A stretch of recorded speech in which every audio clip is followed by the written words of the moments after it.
এক মহিলার দুইটা সন্তান ছিল, মহিলা হিন্দু, তার সন্তানও হিন্দু, দুইজনই বিয়ে করছে, উভয়ের বাচ্চা কাচ্চা হয়েছে। একজন সন্তান মুসলমান হয়ে গেছে, সুবহানাল্লাহ।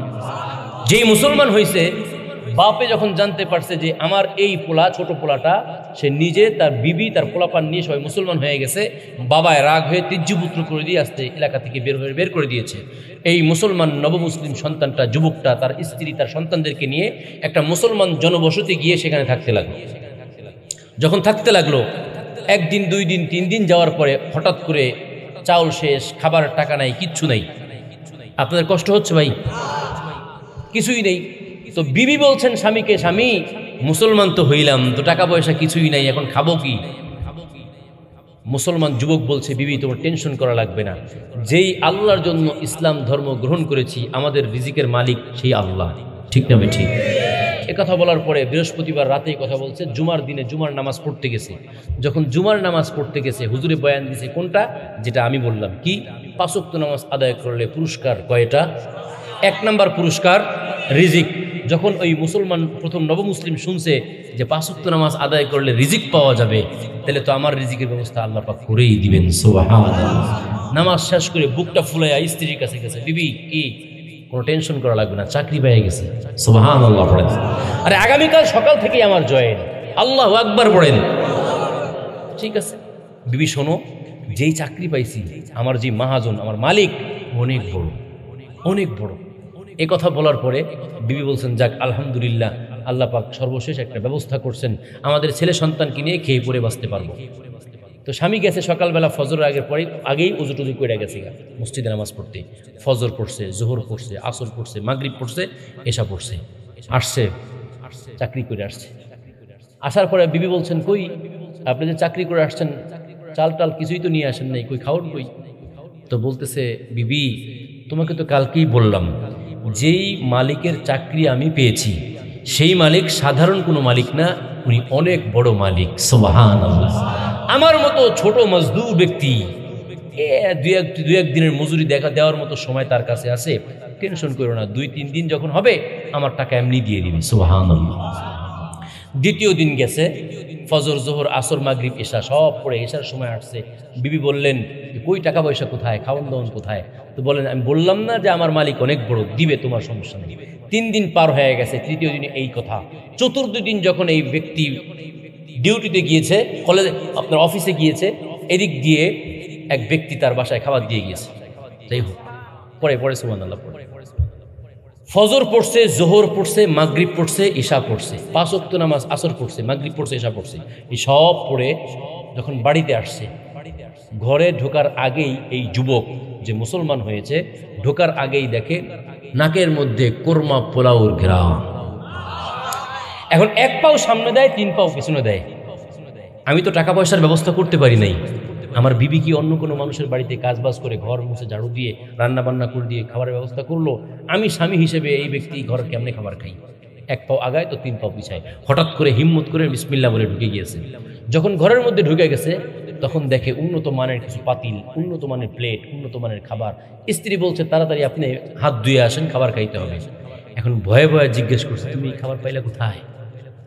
তো বিবি বলছে, আপনি আমার সাথে মস্কারি করেন, আপনারা বললেন যে আপনার অনেক বড় মহাজন, এই যে আজকে যখন ফজরের সময় আপনি ডিউটিতে চলে গেলেন, আপনি যাওয়ার পরপরই আপনার মহাজন একটা লোক পাঠাইছে আমার কাছে, সাদা পাগড়ি পরা, কত সুন্দর চেহারা।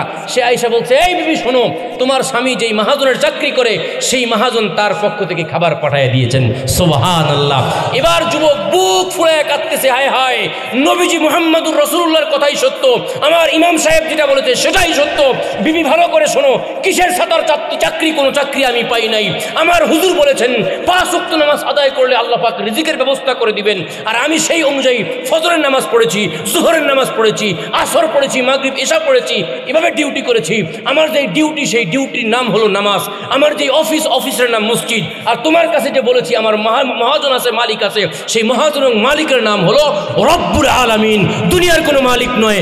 আমার মহাজনের নাম হলো আল্লাহ পাক রব্বুল আলামিন। সুতরাং এই খাবার যে আসছে, এটা সাধারণ কোনো খাবার না, সে আল্লাহ তোমার আমার জন্য জান্নাত থেকে খাবার পাঠাইয়া দিয়েছেন। মুহতারাম হাজিরিন, আমরা যেখানে বসে আছি, এই জায়গাটা জান্নাতের বাগান বানিয়েছেন কে? আরেকটু জোরে। আরো জোরে।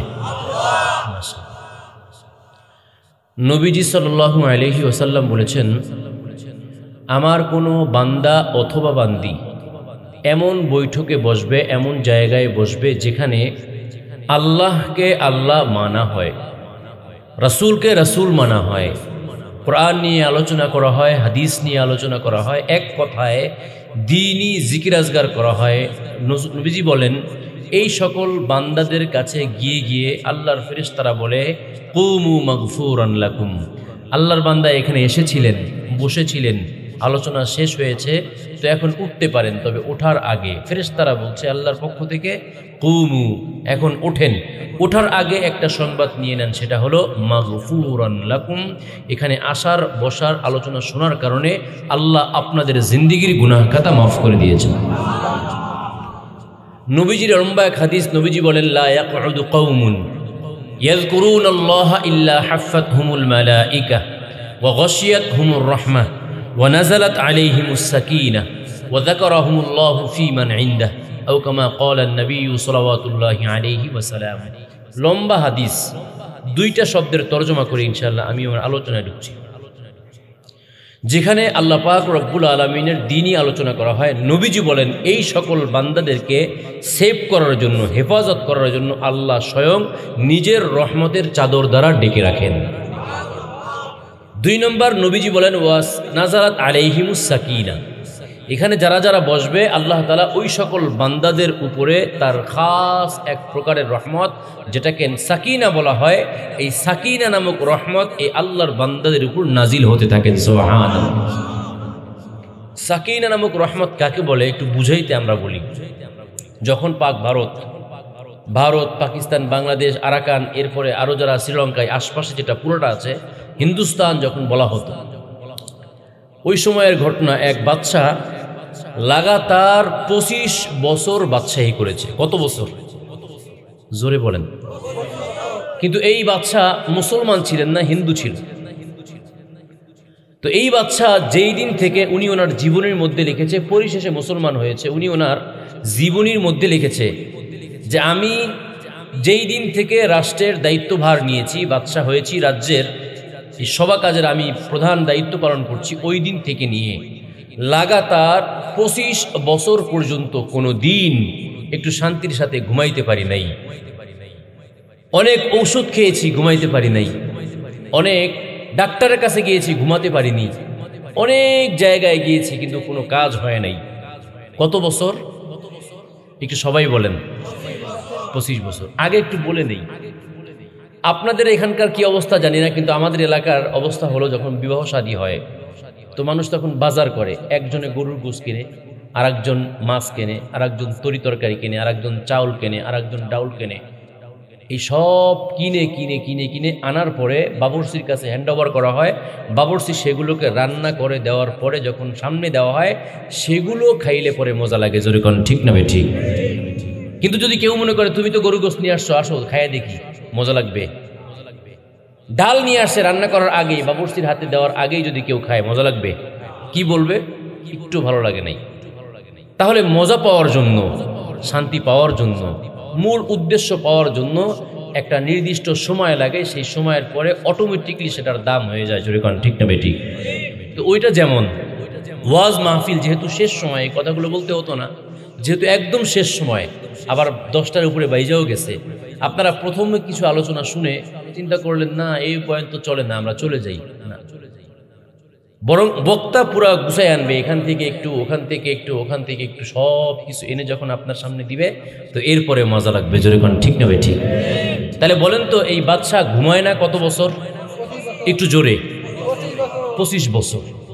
হঠাৎ করে এই বাদশা একদিন রাস্তা দিয়ে যাচ্ছে, তার সৈন্যবন্য সহ, সাথে সেনাপতি, সবাই সাথে যাচ্ছে।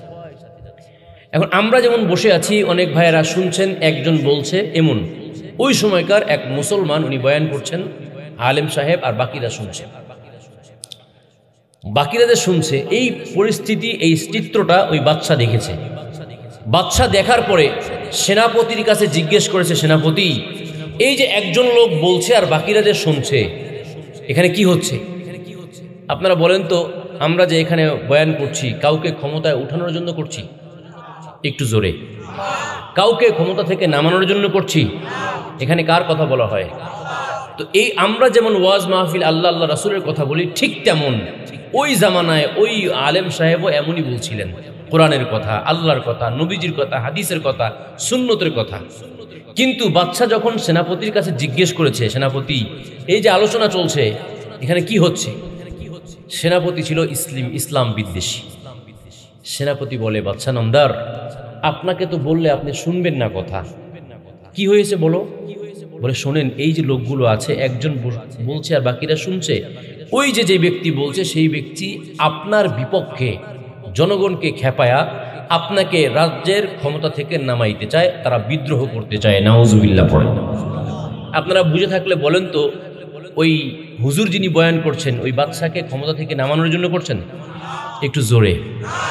ক্ষমতা থেকে উঠানোর জন্য বলছেন? বরং কার কথা বলছে?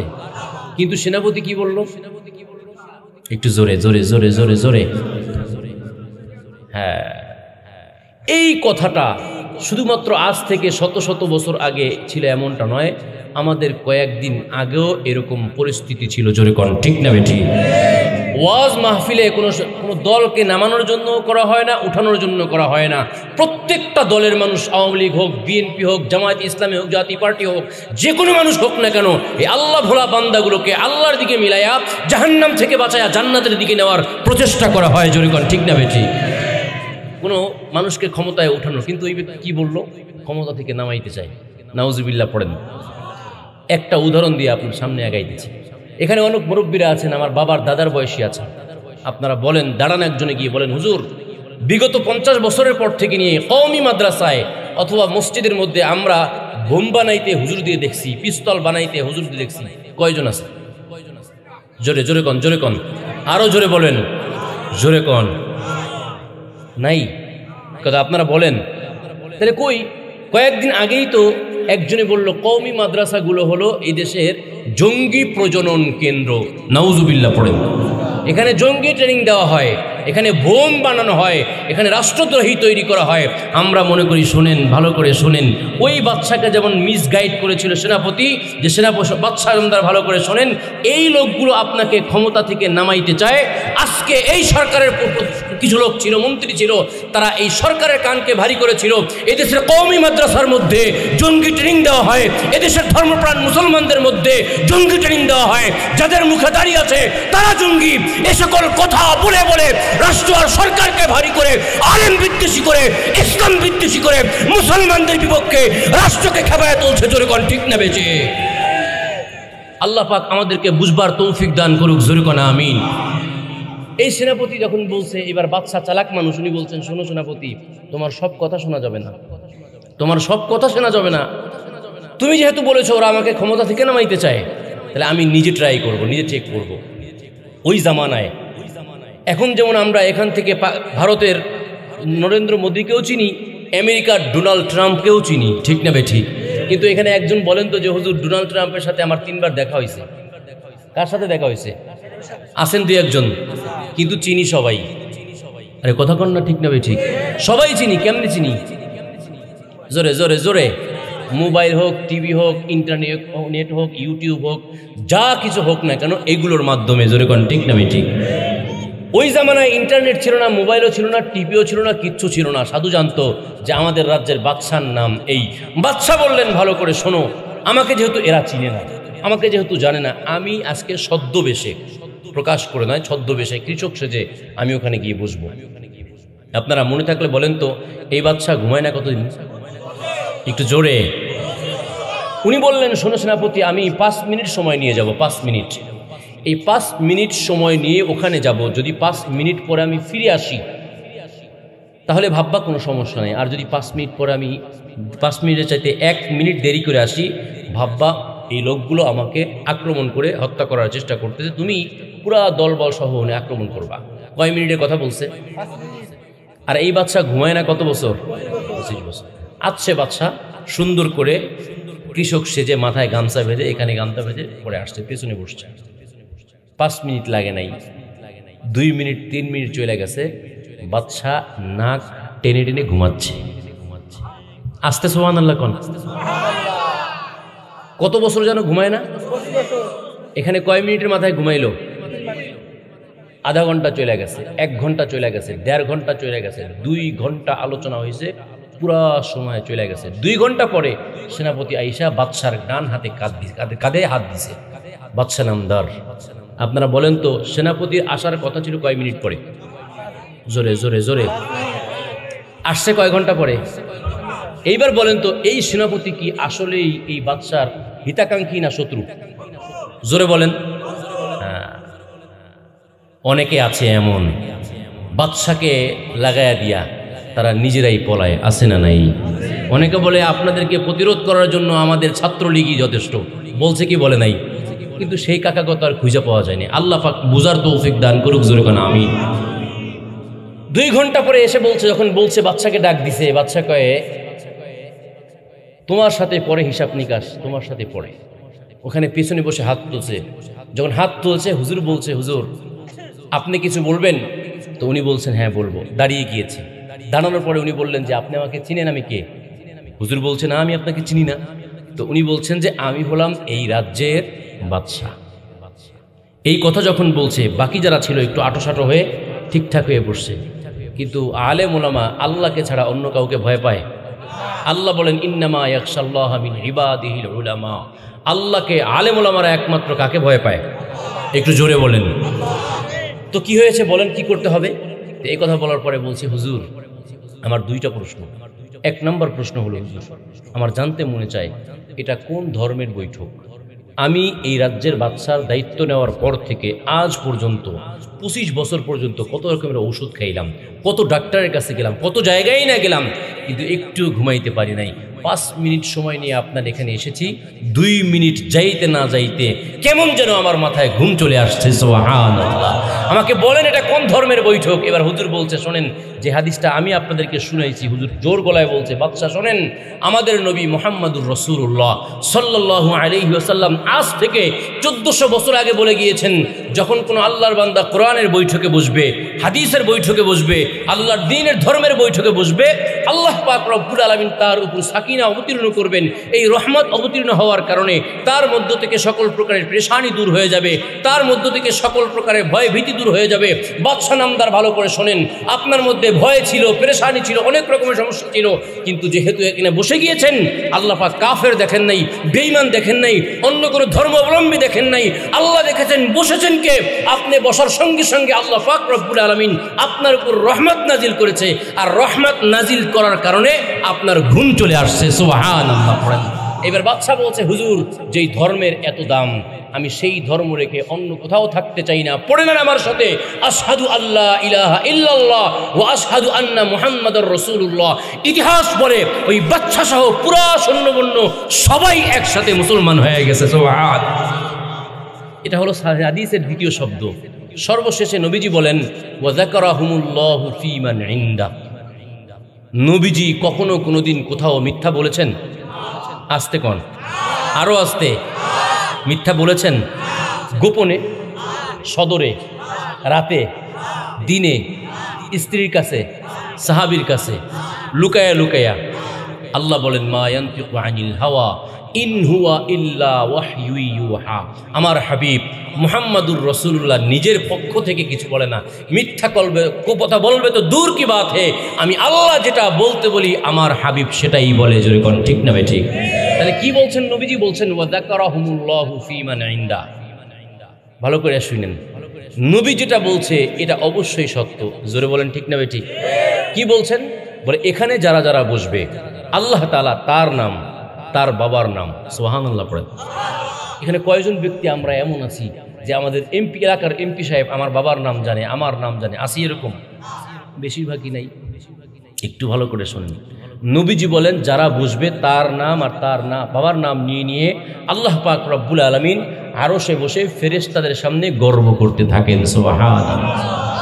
যদি অর্থ বুঝতাম তাহলে হয়তো বা সুবহানাল্লাহ এত আসতে হইত না। ভালো করে শুনেন, আমাদের এলাকার যে এমপি সাহেব এসেছিলেন সাবেক, অথবা ওনাকে বাদ দেন, রাষ্ট্রের প্রেসিডেন্ট তিনি যদি এই কথা বলে পার্লামেন্টে বসে, ফরিদপুরের অন্তর্গত বলমারির ওই ব্যক্তি আমার খুব প্রিয় ব্যক্তি, আপনার নাম আব্দুল্লাহ, আপনার নাম নিল আর বলল যে আমার খুব কাছের ব্যক্তি সুতরাং সবাই তাকে ভালোবাসবেন। বলেন তো, প্রধানমন্ত্রী এই কথা বলার দ্বারা আমার মান সম্মান কমে যাবে?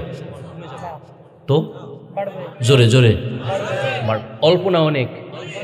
অল্প। এরকম কলার ঝুলাইবে, বোদাম তো একটাও থাকবে না, বলবে শোনেন আমার চিনেন আমি কে? প্রধানমন্ত্রী আমার নাম পার্লামেন্টে নেয়, ঠিক না বেঠি? ওই ব্যক্তির গরমে আর কেউ থাকতে পারবে না। জোরে কোন ঠিক না বেঠি? আমি আপনার কাছে প্রশ্ন করতে চাই, প্রধানমন্ত্রীর ক্ষমতা, প্রধানমন্ত্রীর যোগ্যতা, প্রধানমন্ত্রীর মান সম্মান বেশি না আমার রবের? জোরে জোরে জোরে আরো জোরে বলেন।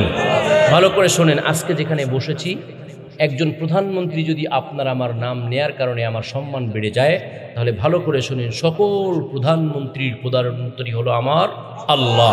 সে আল্লাহ পাক রব্বুল আলামিন আপনাকে আমাকে নিয়ে ইন্না ফুলান আবনা ফুলান, আপনার নাম আপনার বাবার নাম, আমার নাম আমার বাবার নাম নিয়ে নিয়ে আল্লাহ পাক রব্বুল আলামিন ফেরেশতাদের সামনে গর্ব করতে থাকেন আর বলে উশহিদু আন্নী কদ গফারতু লাহুম। এই সব ফেরেশতা ভালো করে শুনে রাখো, अगर इन सब लोगों में एक भी क़यामत के दिन अपने गुनाहों के लिए पकड़ा हो जाएगा तो मैं अल्लाह सिर्फ इस मजलिस की जरिया इन सब लोगों को जहन्नम से नजात दिला के मेरी जन्नत दे दूंगा। सुभान अल्लाह बोलेन ফেরেশতারা শুনো, ওই যে আব্দুল্লাহর পুত্র আব্দুর রহমান যেহেতু ওখানে বসে গিয়েছে, তোমরা সাক্ষী থাকো। তোমরা বলেছিলে আল্লাহ মানুষ বানানোর দরকার নাই, এরা দুনিয়ায় গেলে মারামারি কাটাকাটি হানাহানি করবে, আল্লাহ এই মানুষগুলো বানানোর কোনো দরকার নাই। আজকে তাকায় দেখো, অমুকের পুত্র অমুক, আপনার নাম আপনার বাবার নাম আমার বাবার নাম নিয়ে নিয়ে আল্লাহ পাক বলবেন শোনো, এই সকল বান্দাদের মধ্য থেকে একটা বান্দা যদি কাল কিয়ামতের ময়দানে ধরা খেয়ে যায়, তো আমি আল্লাহ পাক রব্বুল আলামিন এই মাহফিলকে উসিলা করে তার জিন্দেগির গুনাহ খাতা মাফ করে দিয়ে আমি আল্লাহর জান্নাতের ব্যবস্থা করে দেব। সুবহানাল্লাহ। সুতরাং যে আল্লাহ পাক রব্বুল আলামিন আপনাকে আমাকে জান্নাতের বাগানে এসে বসার তৌফিক দান করলো, সে রব্বে কারীমের দরবারে শুকর আদায় করা দরকার আছে না নাই? আরো আস্তে কোন, জোরে বলেন। শক্তি দিয়েছেন কে? আরো জোরে। জবান দিয়েছেন কে? আরো জোরে বলেন। তো আল্লাহ পাক রব্বুল আলামিনের দেওয়া শক্তি, আল্লাহর দেওয়া জবান দিয়ে অন্তরের অন্তঃস্থল থেকে আমরা প্রত্যেকেই শুকর আদায় করে বলি আলহামদুলিল্লাহ। আরো জোরে বলি আলহামদুলিল্লাহ। আসার তৌফিক দিয়েছেন কে? আরেকটু জোরে বলেন। নাকি আমরা আমাদের বাহুবলে আসছি, নিজের ক্ষমতায় আসছি? কে আসার তৌফিক দিয়েছেন?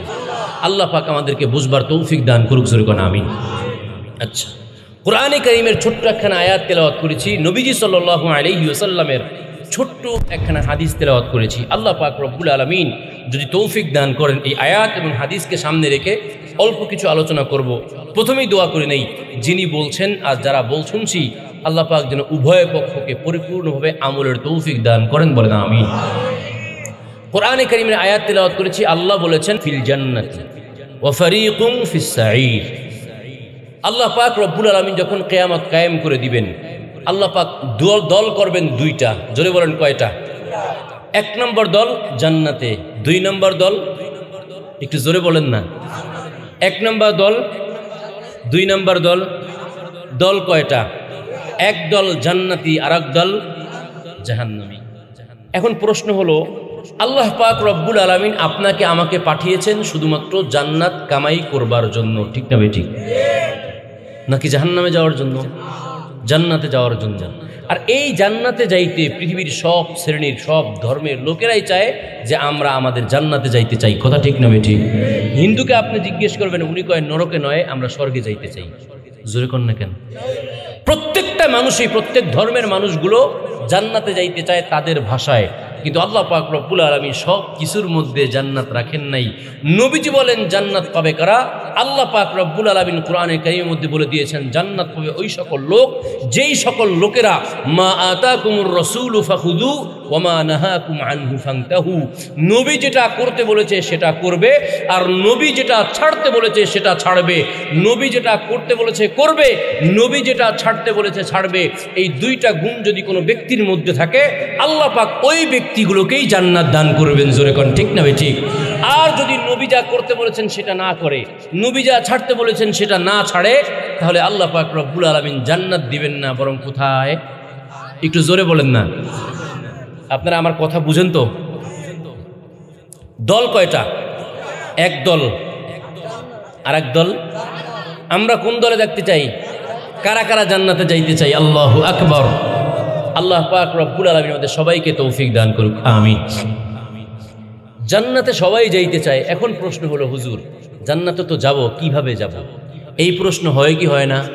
একটু জোরে বলেন, কিভাবে যাব? বলে সহজ ব্যাপার, কোরআন এবং হাদিস আর কোরআন সুন্নাহকে সামনে রাখবা, আমল করবা, জান্নাতে চলে যাবা। জোরে কোন ঠিক না বেঠিক? জান্নাতে যাইতে হলে কোরআন হাদিস জানতে হবে। এজন্যই একটা ছাত্র মক্তবে ভর্তি হয়, সেখান থেকে 15-16 বছর পড়াশোনা করে এরপরে কোরআন হাদিস জানে, এরপরে জান্নাতের পথে হাঁটে। জোরে কোন ঠিক না বেঠিক? তাহলে আপনাকে আমাকে যদি জান্নাতে যাইতে হয়, কোরআন হাদিস শিখতে হবে কি হবে না? জোরে বলেন। এই সময় মুরব্বীর অনেক কষ্ট পাওয়া যায় যে এখন কি বয়স আছে নাকি কোরআন শরীফ শেখার, হাদিস শেখার? স্বীকার তো করবেন। বলেন, আপনাকে আমাকে জান্নাতে যাইতে হলে কি শিখতে হবে? কোরআন এবং শিখতে হবে। এখন প্রশ্ন হলো, আমরা দেখলাম যে আমাদের ছোট্ট ছোট্ট বাচ্চা যাদের মেধা অনেক ভালো, তারা কোরআন হাদিস পড়ে আলেম হতে 16 বছর লাগে। কত বছর? একটু জোরে বলেন। 16 বছর যদি মুফতি মুহাদ্দিস হতে লেগে যায় এই ছোট্ট ছোট্ট বাচ্চাদের, তাহলে আমরা যারা আছি আমাদের তো ওই 16 বছরের চেয়ে আরো কম লাগবে সময়। কেন আমরা বড় না? আমাকে একটু কম লাগবে না? জোরে জোরে কোন কয় বছর লাগবে? কয় সারা জীবন, আর একজন কয় 32। একটু ভালো করে শুনেন, হাসেন না, হাসার জন্য বলি নাই। কোরআন হাদিস আমল করা ছাড়া জান্নাত সম্ভব? একটু জোরে বলেন। তো আমল করব কিভাবে? যদি সেটা জানতে পারি, যদি জানতে পারি আর বুঝতে পারি, তাহলেই তো আমল করা সম্ভব। জোরে কোন ঠিক না ঠিক? এখন কোরআন হাদিস জানতে হবে। এইবার বলেন যে হুজুর ঠিক আছে, আজকে থেকে ওই 32 বছরও বাদ, সারা জীবনও বাদ, 20 বছর ধরলাম, 20 বছর থেকে আরো 10 বছর কাইটা 10 বছর ধরলাম, আরো 5 বছর কাইটা দিলাম, 5 বছর ধরলাম। দুইজন মুরব্বী দাঁড়ায় বলেন তো যে হুজুর ঠিক আছে, কোরআন হাদিস পড়তে হবে, জান্নাতে যাইতে হবে, 5 বছর এখন থেকে মেহনত করবো, এরকম দুই একজন আছেন? দাঁড়ান তো। আছে? নাই? একজন হাত তোলে। যে হাত তুলছেন যান না বুড়ির কাছে, বাড়িতে টেঙ্গি ভেঙে ফেলবে। জোরে কোন ঠিক না ঠিক? একদম ঘরের দরজা আটকাই দিবে। তুমি 5 বছরের লিগা বেরোবা, কাফনের কাপড় নিয়ে চলে যাও, এখানে আর আসা লাগবে না। জোরে কোন ঠিক না ঠিক? তাহলে বুঝা গেল চাইলেও আমাদের এখন আর সম্ভব। জোরে কোন না কেন? চাইলেও সম্ভব, এটাই বাস্তবতা। সম্ভব না হতে পারে এখন। তাহলে হুজুর আমাকে একটু এই 15 বছরও বুঝি না, 10 বছরও বুঝি না, 5 বছরও বুঝি না, শর্টকাট একটা লাইন দিয়ে দেন। কি দিয়ে দেন? Shortcut line. যেমনি ভাবে কথার কথা, আমি এখানে একটা বিল্ডিং করব, 5 তলা বিল্ডিং। এই বিল্ডিং করার জন্য একটা ড্রয়িং করতে হয়, প্ল্যান করতে হয়, হয় কি হয় না? হয়। এখন এই ব্যক্তি বিল্ডিং করছে, আপনি আব্দুল্লাহ বিল্ডিং করেছে, বিল্ডিং কমপ্লিট, এই ব্যক্তির ডিজাইনটা তার কাছেই রয়েছে। আব্দুর রহমান একটা বিল্ডিং করবে এই পাশে। যদি এখন আব্দুর রহমান চিন্তা করে যে আমি ঢাকায় যাব, ইঞ্জিনিয়ার দিয়ে প্ল্যান করাবো, তাহলে তার 5-6 লাখ টাকা লাগবে। জোরে কোন ঠিক না ঠিক? এখন যদি উনি মনে করেন যে 5-6 লাখ টাকা দরকার নাই, এখান থেকে ঢাকাও যাওয়ার দরকার নাই, আমি আব্দুল্লাহর কাছে যাই, আব্দুল্লাহর কাছে গিয়ে বলি, আব্দুল্লাহ তোমার কাছে যে একটা প্ল্যান করা আছে, ডিজাইন আছে, ওইটা আমারে দাও, আমি মিস্ত্রি দিয়ে কাজ করায় ফেলি। তাহলে ওখানে না গিয়ে 6 লক্ষ টাকা খরচ না করে এখানে গিয়ে আব্দুল্লাহর কাছ থেকে ডিজাইন আনার সঙ্গে সঙ্গে আমার 1 টাকাও খরচ হয় নাই, বিল্ডিংও হয়ে গেছে। জোরে কোন ঠিক না ঠিক? ঠিক তদ্রুপ হুজুর 16 বছর পড়তে পারবো না, 25 বছর পড়তে পারবো না, কিন্তু জান্নাতে যাইতে চাই। আর জান্নাতে যাওয়ার জন্য কোরআন হাদিস সুন্নাহ বুঝতে হবে। আর এটা শোনার জন্য সংক্ষেপ পথ হলো, নবীজি বলেছেন আল মারউ মা'a মান আহাব্বা। নবীজি বলেছেন যেই ব্যক্তি দুনিয়াতে যাকে ভালোবাসবে কিয়ামতের ময়দানে তার সাথে উঠবে। মান তাশাব্বাহা বিকওমিন ফাহুয়া মিনহু। মুসলমান ভালো করে বুঝেন, 10 বছর পড়তে পারবেন না, 20 বছর পড়তে পারবেন না, 15 বছর পড়ার আপনার সময় নাই। তবে নবীজি সুন্দর একটা ফর্মুলা দিয়ে দিয়েছে, জান্নাতে যেতে চাও, জান্নাতের সার্টিফিকেট তো অনেক মানুষ পাইল, যদি তোমার রংটা তোমার ওই জান্নাতি লোকদের সাথে মিলে যায়, তোমার ঢংটা ওই জান্নাতি লোকের সাথে মিলে যায়, তোমার পোশাক আশাক জান্নাতি লোকের সাথে মিলে যায়, তোমার সিরতটা যদি জান্নাতি লোকের সাথে মিলে যায়, তোমার সুরত যদি জান্নাতি লোকের সাথে মিলে যায়, তাহলে আল্লাহ পাক রব্বুল আলামিন তোমাকে জান্নাত দান করবেন। জোরে কোন ঠিক না ঠিক? আর যদি সিরত এবং সুরত দুইটাই যদি এদের সাথে না মিলে যায়, ফিরাউন, নমরুদ, বেঈমান, হামান, কামান যারা আছে এদের সাথে, তাহলে অবশ্যই জাহান্নামে যাইতে হবে। জোরে কোন ঠিক না ঠিক? এটাই হলো সংক্ষিপ্ত পথ। সংক্ষিপ্ত পথ কি হুজুর? এই 12 বছর পড়তে পারবো না, 15 বছর পড়তে পারবো না, একটা সংক্ষিপ্ত পথ বলেন। সংক্ষিপ্ত পথের কথা নবীজি বলেছেন, আলাইকুম বিমুজালাসাতিল উলামা। আলেমদের সাথে মিল রাখো, আলেমদের বৈঠকে বসো। আলেম কিভাবে চলে, আলেম কিভাবে বলে, আলেম কিভাবে খায়, আলেম কিভাবে পোশাক পরে, এই আলেমের সাথে মিল রাখবা। নবীজি বলেন আল মারউ মা'a মান আহাব্বা মান তাশাব্বাহা বিকওমিন ফাহুয়া মিনহু। যার সাথে যার মুহাব্বত তার সাথে তার কিয়ামত। তোমার চলাফেরা যদি আলেমের সাথে মিলে যায়, তোমার সুরত আর সিরত যদি নবীর নবীর সাথে মিলে যায়, তাহলে এই মিলে যাওয়ার কারণে আল্লাহ পাক তোমাকে জান্নাত দান করবেন। জোরে কোন ঠিক না বেঠিক? আর যদি আমাদের অন্য কারোর সাথে মিলে যায়, বাম দিকের লোকদের সাথে, 2 নম্বর কাতারের লোকদের সাথে, তাহলে জান্নাতে যাওয়া যাবে? একটু জোরে বলেন না। তাহলে এই এতক্ষণের আলোচনা যেটা বুঝালাম, দল হবে কয়টা? এক দল, 2 নম্বর দল। যদি আমরা জান্নাতে যাইতে চাই, মিল থাকতে হবে কাদের সাথে? জোরে বলেন না। নবী রাসূল, সাহাবী, তাবেঈ, তাবে তাবেঈন, সর্বশেষ আলেমদের সাথে। জোরে কোন ঠিক না বেঠিক? আলেমদের সাথে মিল রাখলে নবী বলেছেন, মান তাশাব্বাহা বিকওমিন ফাহুয়া মিনহুম। যদি সত্যি সত্যি আলেমের সাথে মিল থাকে, তো আল্লাহ পাক এই আলেমের সাথে তোমাকে জান্নাতবাসী করে দিবেন। সুবহানাল্লাহ। আমরা মিল রাখতে রাজি আছি ইনশাআল্লাহ। আলেমের এই রূপ, আলেমের যেই মিল, এটা কি আলেম নিজে বানাইছেন না নবী দিয়েছেন? একটু জোরে বলেন না। আর নবীকে দিয়েছেন কে? তাহলে আল্লাহ পাক রব্বুল আলামিন যারা জান্নাতি হবে তাদের একটা মডেল, তাদের একটা ডিজাইন দিয়েছেন। প্রথম ডিজাইনের নাম হলো আমাদের জন্য মুহাম্মাদুর রাসূলুল্লাহ সাল্লাল্লাহু আলাইহি ওয়াসাল্লাম। তিনি দুনিয়া থেকে চলে গিয়েছেন। দ্বিতীয় ডিজাইনকে সাহাবী, তৃতীয় ডিজাইনকে তাবেঈ, চতুর্থ ডিজাইনকে তাবে তাবেঈন, আইম্মায়ে মুজতাহিদিন, সালফে সালিহিন। সর্বশেষ ওই ডিজাইনের সর্বশেষ রূপরেখা হলো প্রত্যেক যুগের আলেম এবং উলামা। জোরে কোন ঠিক না বেঠিক? এই কথাটা যদি আমাদের বুঝে চলে আসে, আল্লাহ পাক রব্বুল আলামিন এই উসিলায় হলেও আমাকে জান্নাত দিতে পারেন কি পারেন না? জোরে বলেন। তাহলে নবী সাল্লাল্লাহু আলাইহি ওয়াসাল্লাম, নবী সাল্লাল্লাহু আলাইহি ওয়াসাল্লাম আপনাকে আমাকে যে পোশাক দিয়েছেন, আমরা মনে করি জান্নাতে যাইতে হলে সেই পোশাক পরতে। জোরে জোরে জোরে। নবী সাল্লাল্লাহু আলাইহি ওয়াসাল্লাম আপনাকে আমাকে যে আদর্শ দিয়েছেন, জান্নাতে যাইতে হলে সেই আদর্শ ধরতে হবে কি হবে না? একটু জোরে বলেন। হবে। নবীর সাথে 2 দিক থেকে মিল পাইলে আল্লাহ পাক রব্বুল আলামিন জান্নাত দান করবেন। বলেন কয় দিক থেকে মিল? একটা হলো সূরত আর একটা হলো সিরাত। নবীর আকার আকৃতি কেমন, নবী কি পোশাক আশাক পরেছেন, নবীর বেশভূষা কেমন, এমন। আর নবীর আমলের সাথে মিল, এই 2টা দিক থেকে যদি মেলে, তো আল্লাহ পাক রব্বুল আলামিন আপনাকে আমাকে জান্নাত দান করবেন। জোরে কোন ঠিক না ঠিক? আমি যদি সময় পাই ইনশাআল্লাহ এই অল্প সময়ের মধ্যে এই 2টা দিক নিয়ে আলোচনা করব। আল্লাহ পাক রব্বুল আলামিন যেন আপনাকে আমাকে এই 2টা দিক মেনে জান্নাতে যাওয়ার তৌফিক দান করেন। বলেন আমিন। তাহলে আপনাকে আমাকে জান্নাতে যাইতে হলে আপনার আমার সুরত সিরত, আপনার আমার স্টাইল, আপনার আমার স্মার্টনেস মিলাইতে হবে নবীর সাথে। জোরে বলেন কাদের সাথে? একটু জোরে বলেন। নবীর সাথে। অনেকে যখন এই কথা বলে, তো অনেকে একটু অন্যরকম করে যে হুজুর নবীর সাথে মিলাইলে তো বুড়া হয়ে যাবে। নবীর কি ছিল? একটু জোরে বলেন। তাহলে নবীর সাথে মিলাইতে হলে দাড়ি রাখা লাগবে কি লাগবে না? আস্তে কোন কেন? একটু জোরে বলেন। নবীর সাথে মিল থাকতে হলে টুপি লাগবে কি লাগবে না?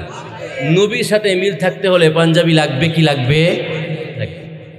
হুজুর আপনারা বলেন নবীর সাথে মিল থাকতে হলে যদি আমরা পাঞ্জাবি রাখি, টুপি রাখি, তাহলে তো আমরা বুড়া হয়ে গেলাম।